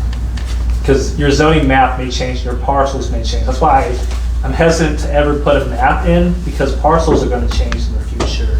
And you don't want to have, I had that same the question. streets are not going to change. That's the issue. The previous one. But you've got a street Yeah. description. But, Yeah. but somebody behind Main Street may choose to rezone their property from, or may ask to have their property rezoned from R1 or R3 to C1, and the planning commission might allow that. And so if we have a map, then it would be in violation. It would show a high-density residential area overlaid on top of a C1. The way, by describing the streets and saying all residential districts within these street boundaries, it then allows for those zoning changes to occur without affecting the boundaries of the high residential district. Because he had to talk through this too. But it's about rezoning, because we're not changing the underlying zoning. Right. I mean, I understand that part. I just think like you have it in the other. Well, I think the thing is, like, if you look at the map, you have C2, C2, C2. Somebody maybe say, well, because right here you have your C2, you have a C2, and you have a C2 west of Catherine Avenue. Mm-hmm. So I think when somebody looks at the map, they look to say, oh, I'm within that map. I'm within those colored portions that you show there, when they may not be. And so, and maybe in the future they may be. So when you have a description, it leaves it so that way anybody that's residentially zoned. I look at it, it's whenever I'm looking to look something, I'm going to look first here at your regulations and say, am I within these boundaries? And then I'm going to look to see, am I residentially zoned? So they're going to look at a zoning map anyway, and they're going to look at the most up-to-date zoning map. So you're not, because the map is going to, I think that's why the last time we talked, we had a map. I oppose putting the map because that map may change 6 months from now. That map may, and then also, let's say whenever you decide to expand it, then the map may change even further in the future. Right. So I think the map doesn't, I don't know. Then you're going to have to update this too. Yeah, and with you got the boundaries would description. be easier to put than in the map that may, again, I don't know how the parcel is going to change. Okay. I don't know if the map, again, we can try to put a map, but again, there are parcels within those that are not residentially zoned. That's why I didn't want to put a map there, because I didn't want to cause confusion to somebody that's looking at the map first. They may not even look at the thing, and then they go to the Might building not inspector read and they it. start trying to get something, and then we have this whole issue where they're like, well, your map says that I can do it, and then it really is not the reality, because they decide not to read the section. Okay. Any other observations? I have one. Yes, sir. On this same page, where we're talking about the primary building placement and massing, subsection C requires an average 9-foot ceiling height for the first floor of buildings. I don't know if our current ordinance has any comparable requirement. It doesn't. But if we are intending to specify ceiling heights, it seems to me we ought to have a minimum, maybe and an average, because a home with a 12-foot ceiling in the living room and 7-foot ceilings everywhere else might have an average 9-foot ceiling height. And I don't think that's what we intended. No, we intended a minimum. We don't have a minimum, we have a average 9-foot ceiling height. It seems to me an average 9-foot ceiling height might be nice, but that we might ought to also add minimum 8 or something, because. Or is it intended to be a minimum? It's intended to be a minimum of 9. Okay, that's the thing, is I didn't change it, 'cause I don't know if you guys You're were, gonna put it 10. what your guys' thought process was If you in wanted to put this. it 10, It's intended to be a you could. minimum, not an average. So that's a good. We can change that to check. minimum, so the minimum 9 feet.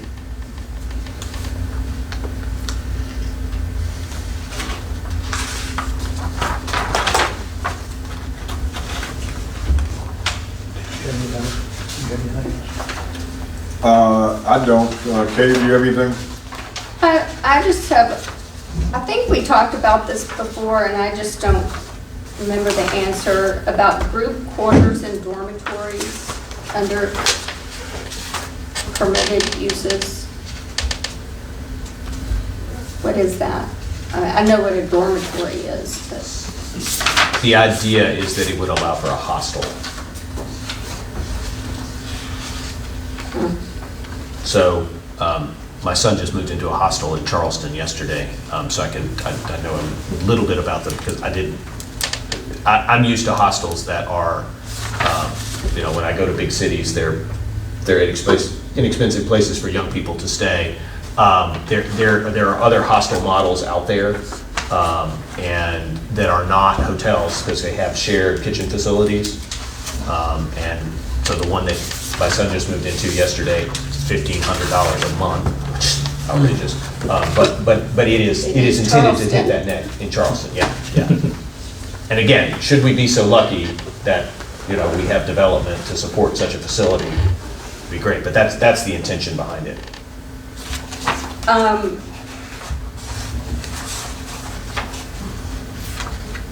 Because that's not a hotel and it's not an Airbnb. Right, and I can think of other kind of group quarters that might not be,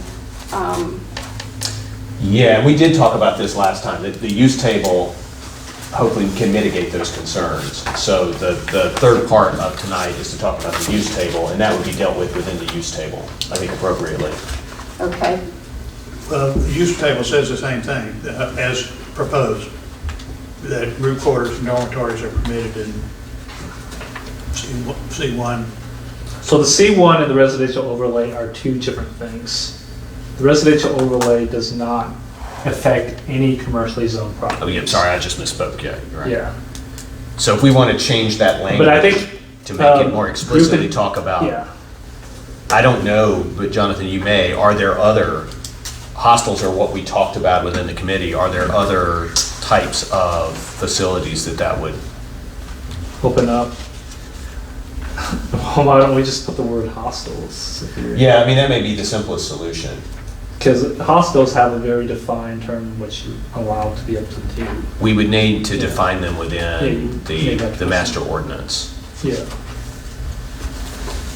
But it differentiates between That's another hotels. little piece of drafting needs to happen before we Yeah. proceed with this. No, that's why I'm thinking this is good to talk through, right? So I can change that to hostels and then, Lodges? I think you have a section concerning lodges. And, yeah, we would need a good definition of a hostel, because those can be, I think there's a wide definition of hostels. Yeah. Because, yeah, group quarters and dormitories are already a use it doesn't have a defined use because you guys stuck it in, well, no, okay, you didn't stuck it. It's a use that's allowed in, Industrial. no, it's allowed in institutional. Oh, institutional. Yeah, so I think the whole reason why that was probably created was to give the Sunday school assembly the ability to do that. I don't know exactly how that works in Sunday school assembly, but it's allowed in the Sunday school assembly. So I don't know exactly what that may be a question. Or DeBose, Yeah. or both. but- Well, DeBose no longer can have group quarters because they're Right, no longer an institution. but it Yeah. did. Yeah, I'm not trying to single out, I'm just saying, its intent, I think, was probably for having people within close quarters together. Yes. As a communal living, I think was the intent of group quarters and dormitories. So, Makes sense. yeah, so I don't know, it may be just, we may need to expand the definitions because it's already an allowed use.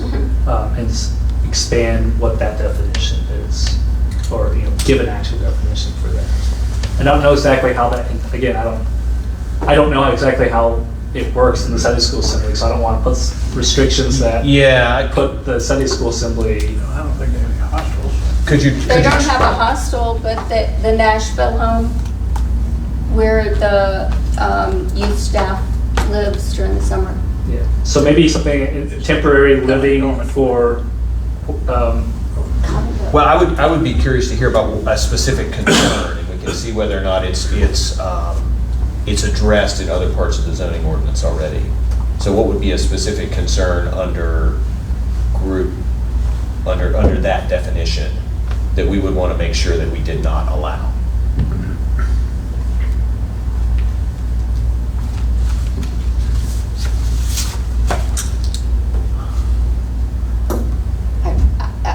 I don't know, it's just so broad that,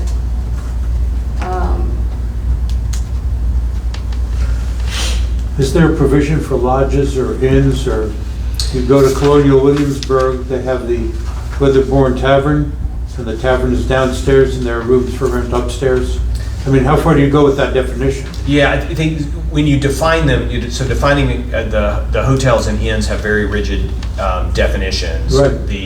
The group living, and maybe short term would help mitigate your concerns. Would that help? Because I mean, the intent is to say, okay, if somebody wants to cater to a climbing crowd that's coming to the mountain to attend the state parks, or a biking crowd, or some sort of outdoor recreation crowd that needs some short-term lodging that's more affordable, this might cater to that. But Yeah. the intent is not to do long-term. So maybe if we added the word short-term, yeah. would that help? That's helpful and it's more descriptive. I mean, it's So where more, would you want that, how would we define it? It would just make a actual ordinance? So we already, in our zoning ordinance, have a definition for domiciles and group living based on our institutional zoning. No, so you have, group quarters and dormitories are allowed in institutional, but there's no definition of There's what. no definition. Yeah, there's no, when you have the permit uses, there's nothing that says So this is what it maybe, is. so maybe we should deal with this separately. Maybe we should deal with dealing with creating a definition. So when we get to new business, I'm gonna ask us to think about data centers and defining them. And so if there's gonna be an opportunity to define them, then maybe we can define group living quarters at the same time to deal with it in our institutional zoning as well as this residential overlay and the C1 corridor, because it occurs there as well. Does that make sense? Because Yeah. more definitions is good. We've It run gives into clarity problems of what things are. with the lack of definitions in the past. Yeah, and again, I don't know, I want to make sure we're going through this, because again, they may have been left undefined to give, institutional facilities the ability to do what they need without having to go through making it too cumbersome for them. So that I get it. So we got to figure out how we don't over encumber existing facilities while also allowing future facilities. Any other comments? Do we want to table this also? I think so. I move to table the further consideration of the ordinance on the residential overlay that's before us. Do I have a second? I have a second. All those for? Yes. All opposed? Motion carries. Next item on the agenda is permitted uses table amendment. And basically it's showing the existing and the amended. And this one was specifically to change for the C1, showing the primary street and the secondary street. Just what uses are allowed there. Because I think we had it in kind of a table within the specific standards ordinance, and it was very confusing. I think that's what you guys were saying, so decided to try to put this. So that way there would be one direct section that people can go look to see what uses for C1, for primary street and secondary street.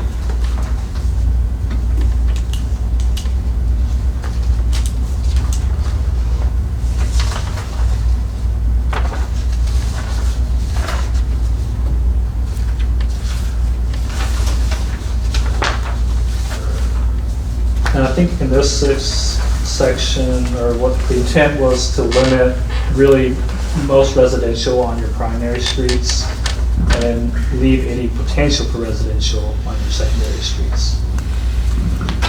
Yeah, I think it was a concern, I think, Richard, you brought up of a lack of clarity. I think we've got a question here about group homes, quarters, and dormitories. The proposed amended table of uses says that those are allowed in C1 on secondary streets, and then in the institutional zone and nowhere else. But what we've just been reading was about the residential overlay, which consists of residentially zoned properties. So if it says in the ordinance about the residential overlay that they're permitted, then the table should show that they're permitted in some residential zone. So again, it's based off of where the overlay is, so you don't want to allow it all, there's no real way to put that within this table of where it would be allowed, because it wouldn't be allowed in all R1s, all R2s, or all R3s, or even as a use on review. So the residential overlay is saying that in the specific sections where the overlay is, you could have group quarters and dormitories. So that's kind of another standard that would supersede the uses permitted here, but only for those specific parcels that are residential within the specific residential overlay. So you could put an asterisk?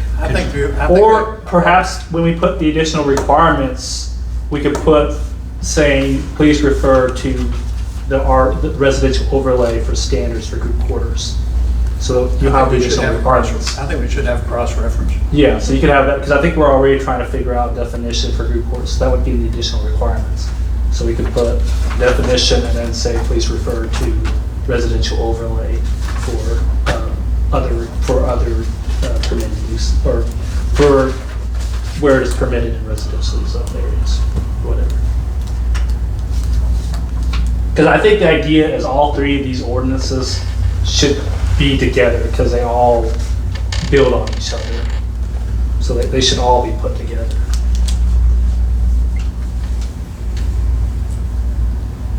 I think that makes sense. Yeah, because there's no point in having the C1 uses if you don't have, you're with your primary street and secondary street if you haven't passed your specific standards for downtown. Yeah, people have to understand how they all interact. Yeah, so I think all three, you should probably table this one, because all three of these should all be done at the same time, so they can all be incorporated at the same time. There's no confusion on where they need to look. So you would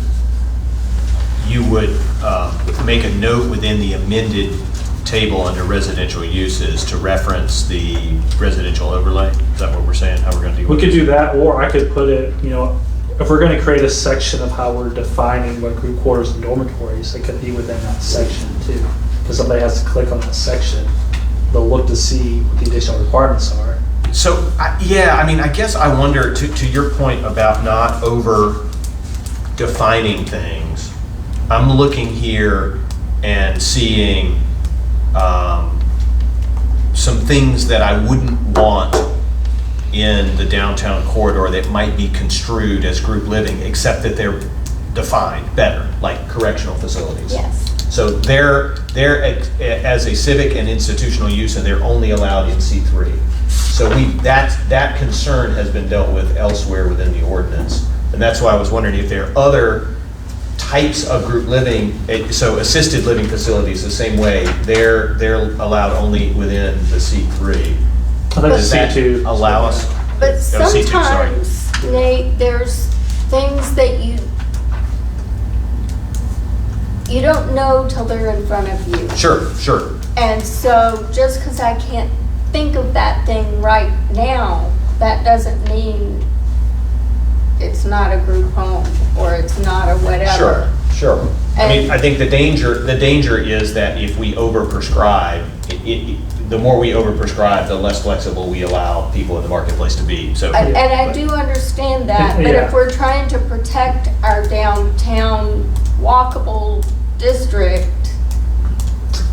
I have a question, and I guess this goes, and we may, actually, I'll talk about when we talk about later for the definition, because I think we should probably figure out tabling this and then go to new business. Yeah, So okay.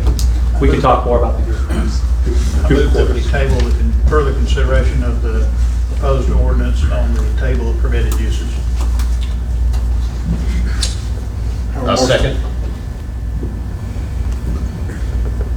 You second? Nate did. I did. Okay, we have a second. All those for? I, Yes. All opposed? Motion carries.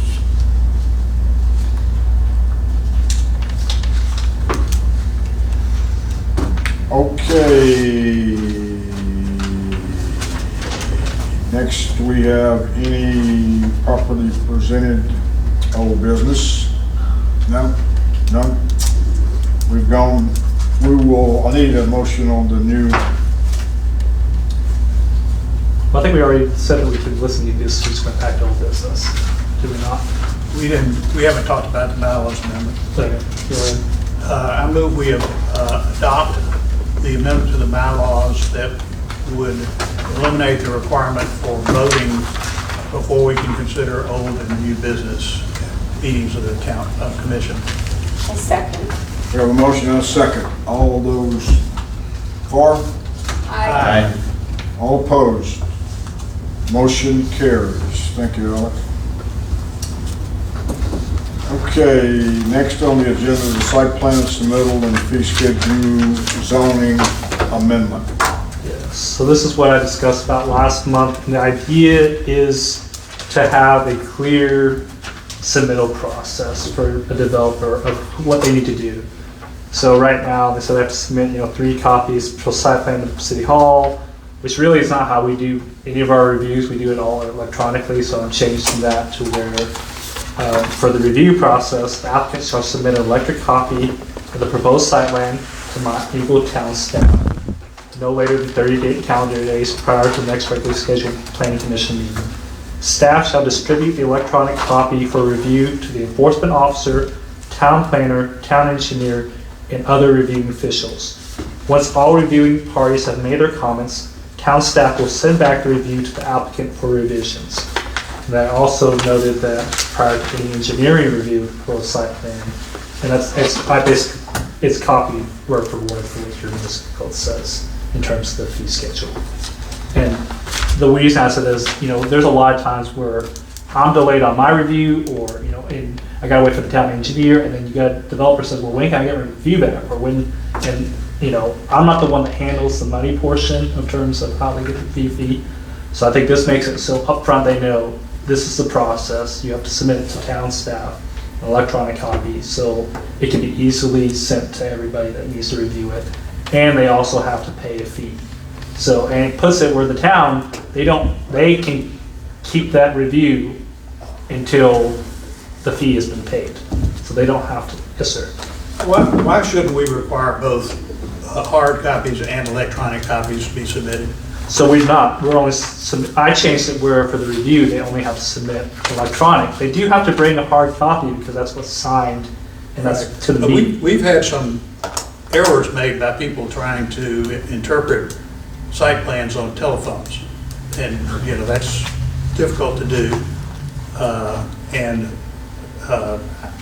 If they're eventually going to have to submit hard copies, it seems to me they should submit them. Because every time they have to make a revision, if you're requiring them to make a hard copy every time they have to make a revision, for really no reason, because I'm never going to review their hard copy until it's the final edit, when it's at the planning commission meeting. That's just unnecessary for them to do a hard copy that nobody's actually going to review, the hard copy, because I'm going to be looking at Do we one know copy. that the enforcement officer and the engineer aren't going to look at the hard copy if they're available? Do they look at the hard copy? If they're available, I'm sure they look at them. I think for transmission and ease, because you'd have to mail it to them theoretically. Email may work. I don't think the engineer has any problem with email and those plans, but it's whatever distribution you'll decide. I mean, every review I've sent to the town engineer has always been the PDF that I receive from this. Even as a point of information, the Methodist Church went back and forth. There was an initial review, the engineer made comments, goes back to them for correction or comment, and it comes back for a final review. So there's at least 2 passes, and in some cases, like DuBose and Marriott, there's been more than a few passes.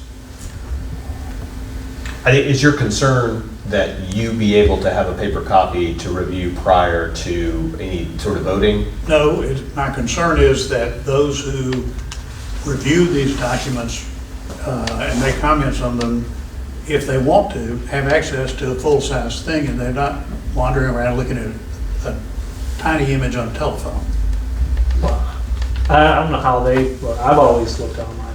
I have a screen computer, so I put it on. Well, we'll keep blow it up, so that's why I have to look at it. Because honestly, it's easier for me to look and magnify on an electronic copy than to look on that and see anything that I may miss more on a paper copy than I would on there. I can put comments on my electronic. That's how I do comments. Is there again? I can add it to have a paper copy. My question is for what purpose? And every time that a paper copy is printed off, from what my understanding is, the surveyor engineer requires the developer to pay for every time. Every time they have to make a revision, they have to pay, and they have to print off another paper copy. They pay a fee. I suspect they charge for making an electronic revision just as well. It's a lot more to do paper. Well, Somebody who works with these guys. if nobody wants to look at one, Yeah. then I guess there's no reason to require one. What if we reserve the right to have paper copy for any review upon request? Would that satisfy? Yeah. Yep. I guess, again, that's the thing. It's like, yeah, we can put that stuff. I was thinking from how we've always operated here, even though it's not explicitly, they're supposed to submit a paper copy right now, but I always ask for electronic because, you know, I'm not going to be able to receive a paper copy, and if I have to make revisions or make comments for revisions, it's a lot easier to put it on electronic PDF and send it back on the email than try to put it there and then send it back.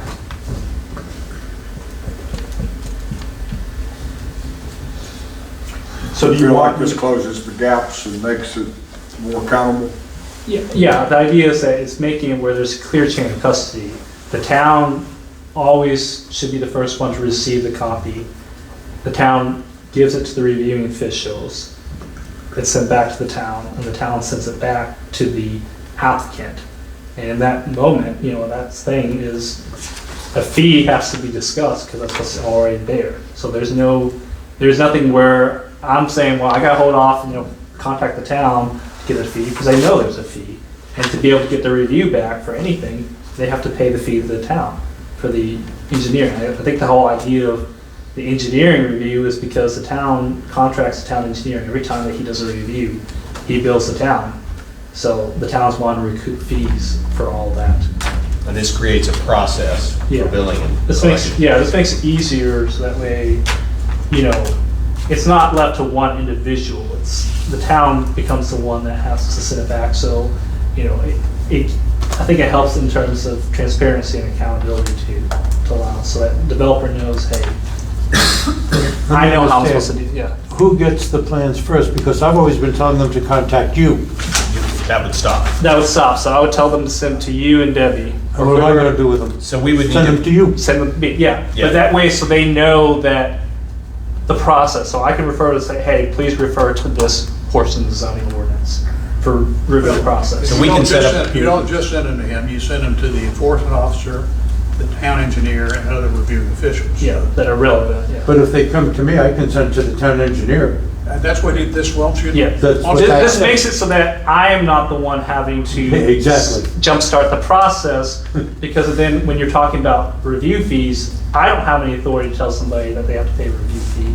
I don't have the. No, the thought was you could start your side Yeah. of review, and we'll be responsible for the engineering fees. You're absolutely right. Yeah, but this also goes back to the whole site plan checklist that we made, that we recommended like a month or two ago. where Whatever you all decide. Part of that is that they have to have the town engineer, planning staff, the building inspector, and anybody. So all of them make the comments before it's sent back to them. Has council dealt with that? So, right, I'm sorry?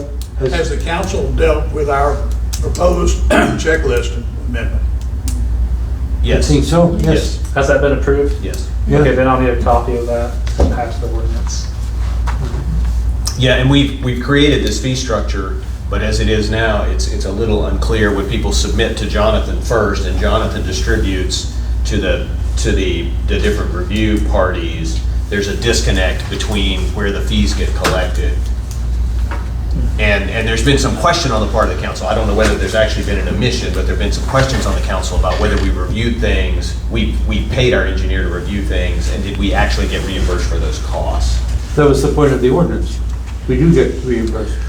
Right, but there's not a clear mechanism if the approval process is going through Jonathan, and Jonathan is not charged with our purse. No, that's right. Yeah. I think this makes But it whatever you easier want. where it gets it, yeah, it makes it where a developer, because I'm looking at this ease of access, I'm a developer, and I look at the first situation here, so well, I gotta submit 3 copies of the proposed site plan. I'm gonna tell how, and they say, well, you gotta send an electronic copy to Jonathan. Yeah. Oh, by the way, you gotta wait for Jonathan to get the town engineer's review, and then you gotta get, you know, it just makes it where we have it in black and white for somebody to know, hey, this is what you have to do.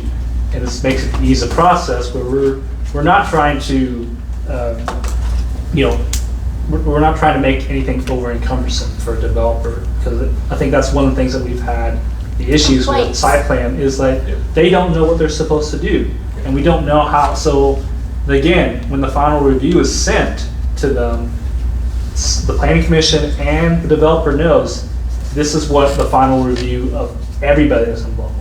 'Cause we don't, you know, it's not just me, because I'm one facet of all this. I'm the only one that comes to the meeting, but I'm one facet of the review that comes with all of this. That's not necessarily seen all the time. It does put the onus on the town to perform, and we'll have to come up with some internal flow processes about, okay, who gets that?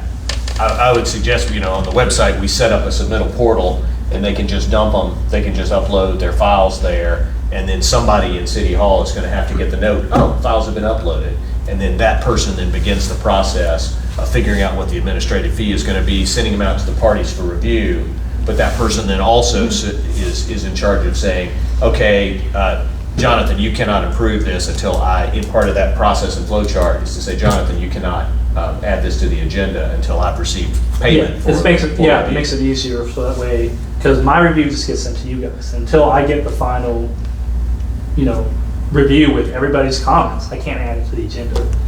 And so we'll I need think a- it eliminates those concerns, and it has something where I have teeth to tell a developer, hey, you know, because sometimes, it really makes it so I'm not the one having to do that, and it makes it where there is clear teeth of how that process is done. Like, they know we're not going to get approved probably on the planning commission because we haven't got a review back.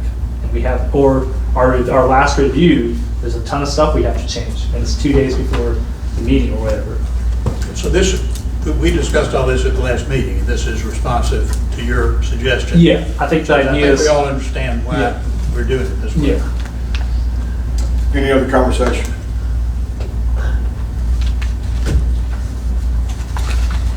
You all ready to consider this ordinance? Change? I move that we approve the site plan submittal and fee schedule zoning amendment as submitted. I have a motion and a second. All those for? All opposed? Motion carries. Any other properly presented new business? So I'm new to this board. I wanted to talk about two things. One, the meeting that you and I had with UT, and the other was about data centers and industrial zoning. I don't think we can act, and I don't think there's anything to act on either one of those. So do those happen now, or do those happen during a comment period? You can update if you'd like. What are you talking about? So the first thing I wanted to make the Planning Commission aware of and get folks' feedback on is that we had a call from the University of Tennessee Institute of Public Policy, their planning office, offering us assistance in whatever capacity we needed. And so I set up a meeting with Richard and myself and UT to sort of talk about what our needs are. And based on my understanding of conversations that we've had, based on the conversations of dealing with the C1 and the residential overlay that we've talked a lot about today, I know that in the committee we discussed, when the committee that was talking about C1, we said, well, gosh, what about C2 and C3? We really have more work to do. And I went back, and I think y'all are aware of this, I went back to our funder and said, hey, I know y'all are interested in helping us some more. Would you be interested in helping us look at C2, C3? And they said, you know, we really want to see some construction in C1, and we want to focus really on C1 rather than dilute our efforts. And so, okay, we struck out there. But Richard and I, in this conversation with UT is interested in helping us look at our C2 and our C3. And so I shared with them the Imagine Mount Eagle document. I shared with them our current zoning ordinance, and the three of us had sort of a conversation where we were thinking about sort of process and flow and what makes sense.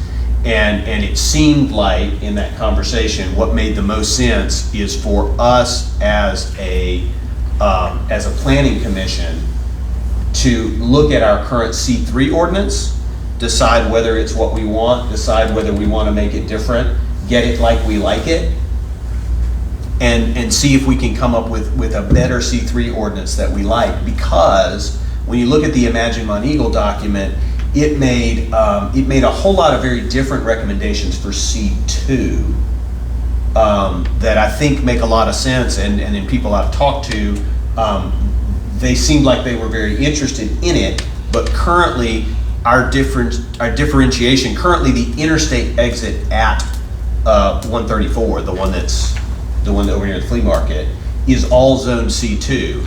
And if you are to think about C2 in the way that Imagine Mount Eagle thought about C2, we're really going to constrict our commercial development, and I don't think any of us really want to do that. So that's when I'm in talking through Richard and Ronald, who's from UT, and I thought, well, okay, well, let's look at C3 first. If we can get C3 like we like it, then we can look at C2. And UT is willing to work with us on that. So I wanted to make y'all aware of that. What the three of us discussed is perhaps having a workshop on June 17th with UT, where this person can talk through it with us, and this is at no cost. They're trying to provide assistance outside of the Southeastern Development contract. So I talked to Jonathan a little bit about this and sort of explain what this is about. So just explain kind of what the UT Center for Local Planning Assistance, they were created by the governor, I think, last year. They have 3 senior planners, one for the West region, one for the Middle region, one for the East region.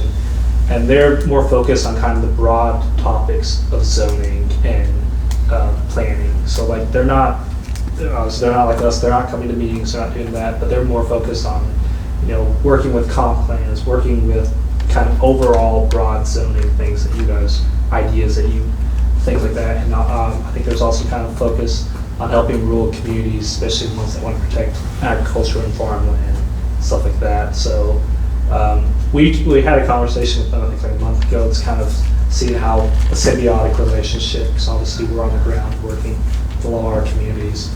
And so obviously there's one person for an entire region. So Yep. they're just trying to figure out what the needs are in our region. And so I think Ronald is the one he's all the central time zone of the Southeast Tennessee Development District. So he's going to encompass our entire development district. We talked to him and his counterpart for the East region.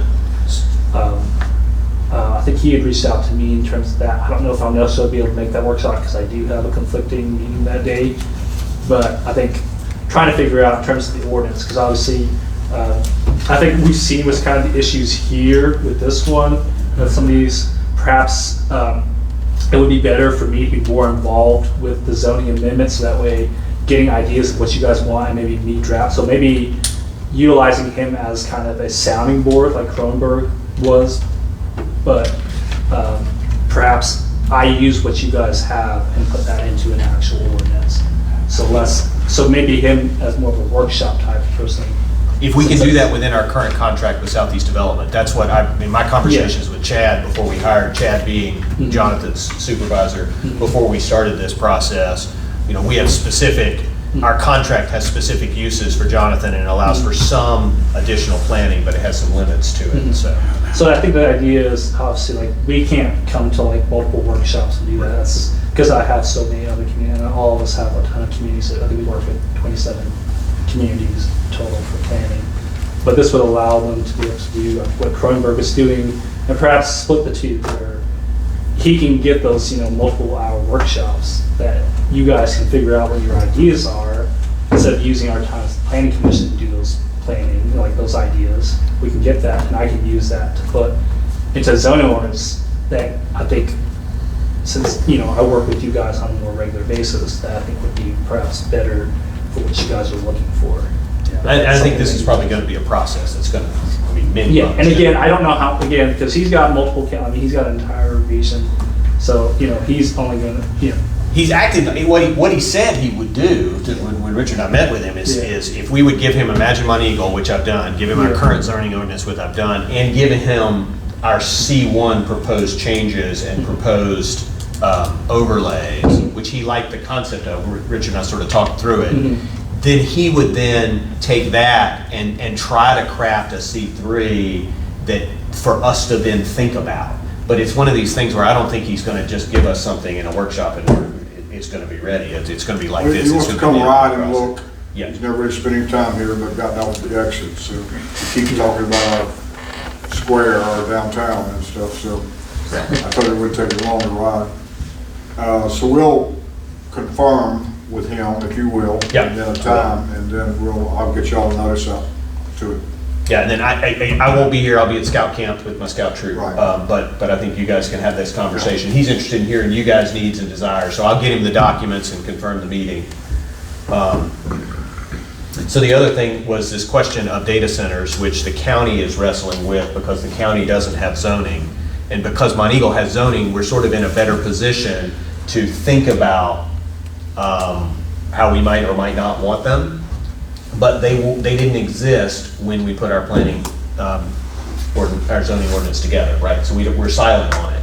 So as Jonathan said, he thinks probably the best place is in industrial zoning, but we don't have it defined. And so right now, anybody could, you could decide, looking at that use table, that it fits something. And so, again, I think that's the thing is, it would be, I think where you're seeing a lot of data centers pop up is where areas where there's not quite as much regulation. And obviously, data centers are specific in terms of where you can actually get the power necessary for that, and the water. And water. And water. And water. Yeah, water. Regardless of not whether that water is is there or not sometimes. Right. As we've seen in some other places. But again, I think it makes sense if you're going to, I think if you want to make sure that you're regulating that use, which I think it would be good, especially in the landscape that we're in, putting it in industrial. Because right now, I would say, like, if you'd ask me where would you put it, I would say it would be industrial uses and services. Because data centers, they make claims commercial, but does not generate sales tax, does not employ really anybody. I mean, you have people that maintain the servers and, do that, but like, it to me does not seem to be a commercial, but It's again, not open- you never know. not open Because to the again, yeah, you never know, because in Hamilton County, they're talking about putting a data center at the old County Jail. Yeah. And which is the middle downtown. It's not an industrial park. It's an industrial noise. Yeah, so I think So- that's and again, but like I said, if you don't have it explicitly, then you open yourself up potentially to somebody saying, well, I like Mayor, it. do you have something? Yeah, real quick, I met with the county mayor this morning. I have a copy of the resolution that I'll share with you as well as the alderman. Basically, as you've seen in the newspaper, they're only going at major Air Force bases. Wright Patton, Ohio, McGuire in New Jersey, Arnold in Tullahoma. So I suspect all of this sooner or later will be funded by EPA, because I have a lot of questions just in the name of development for getting zoning. I've attended conferences where where TVA has talked about mini nuclear power supply because we can't make enough electricity. There's not enough water on the mountain, so is EPA going to run the line from the river? And these are all serious questions. This is not sarcasm. Where are we going to get water from on this mountain? I just met this past week on the drought plan, which people are anticipating. So there's a lot going into besides saying what zone to put it in or what ordinance or any of that. Because first of all, it needs a lot of land. Some of these things are a couple of 100,000 square feet. But they're not pop-up stores. So I don't know where it's going to go anywhere on the mountain. And the resolution that the county passed, which is county only, does not apply to incorporated cities, has put a 2-year moratorium on it pending further research, as I understand it. So, I think that the issue with the county, again, I don't know, I haven't followed too closely, but I believe the courts have stated that falls under zoning. Since the county does not have zoning, they cannot regulate the uses that are allowed in the county. So you can't regulate, you can, and I don't think the county, so the county can't regulate, say, at least, again, I haven't researched it, but my understanding is that anyone that tries to enforce uses in a county or municipality that does not have zoning cannot do that. That's the whole reason zoning was created. Obviously, most counties, a lot of counties don't like to have zoning because they don't want to, this term of over-regulating is definitely something that a lot of counties don't want to do, or they don't feel the need to do.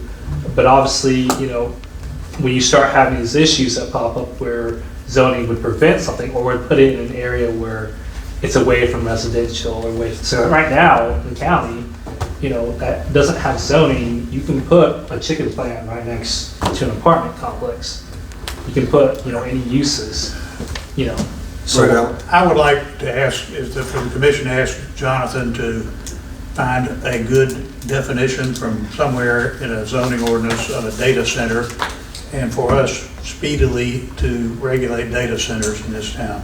yeah, what I was wondering out loud is, it's my understanding that we can't outright ban them, but we could put them as a use upon review in industrial. We don't currently have any industrial zone. Even if we were to industrialize, it would create some industrial. The use upon review would allow us to take into consideration the impact on our water in particular and reject it. Yeah, I understand. You could also regulate in terms of size of property, Yeah. things like that. So it might just allow us to get out in front of it using tools that the rest of the county doesn't have. Well, that may have been one, and some try to run similarities. They try to run it to the Tinsley case at State Supreme, and that's why there was no zoning, so zoning was always a word that kept coming up in the decision. So, but that's another matter. Anyway, they're tying those two cases together. My suspicion is if EPA's, or the government says yes, and we're in a big race with China, I got a hunch they're gonna put them on military bases in some place with a lot of land and water. But we should protect ourselves. Well, they're putting them in Memphis, and they're not on a military base. No, but Memphis has a river. That whole thing with Utah. Yep, there's a big one in Bridgeport and Stevens. The where? Bridgeport. Bridgeport, Alabama. Is there water there? Yeah, they're pulling out of the Tennessee. But it's not on a military base. So- No, but, well, military is easy for land acquisition. This may be a developer like Sam Altman. So, Any other new business? so do we want to ask him to do that? I think we guess you just did. did. Okay, Yeah. all right. And then I think we also want to talk, what were we talking, group quarters and dormitories. I should have asked the question then, because I think I forgot the question I was going to ask you guys. Was the, Well, I would just ask you to see if there's a definition out yeah, I there. can look it up there, and I think my concern, again, because it is allowed use in institutional, the more we regulate it, the more that, we don't want to have a situation where we have the Sunday school assembly. I don't know how the Sunday school assembly applies this use. I know you said there's like the Nashville home or whatever, and if that's, how long do people stay there, and like what? 8 weeks. 8 weeks, and is there like, but if we start putting limits saying, well, it's, a month or 8 weeks, then it could potentially prevent them from being able to use it. Yeah, and they can use it other times too for Yeah. other Yeah, things, and there's been a history of, different things that the assembly has used. yeah, we're not opposed, So- I think it's just the thing is, I don't want us to potentially put something that applies to a commercial enterprise that then So could also we applies to the Could you institution. come up with something else so that it's not, Perhaps we remove that and put actual hostels or something like that as a definition. Yeah, I mean, that would be one way to deal with it. Yeah, Well, I don't think the building, they don't charge for accommodating the teenage No. summer workers. I'm not sure that would be a hostel. We could have a different definition for institutional from C1 too. What if we just made it a use upon review? And that way we would know specifically what the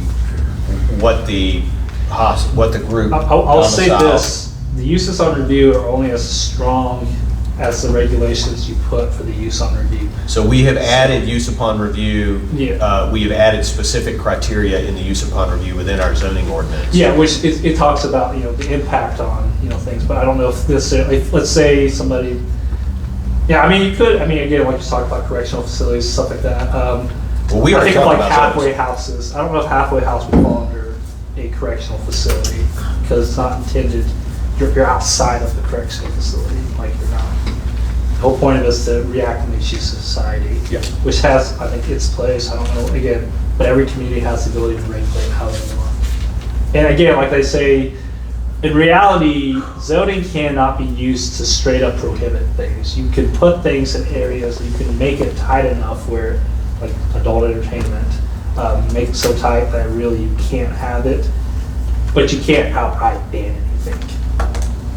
Okay, any other new business? Move we adjourn. I have a motion to adjourn. Second. Have 6 seconds. All those for? I- All opposed? You've got a yay.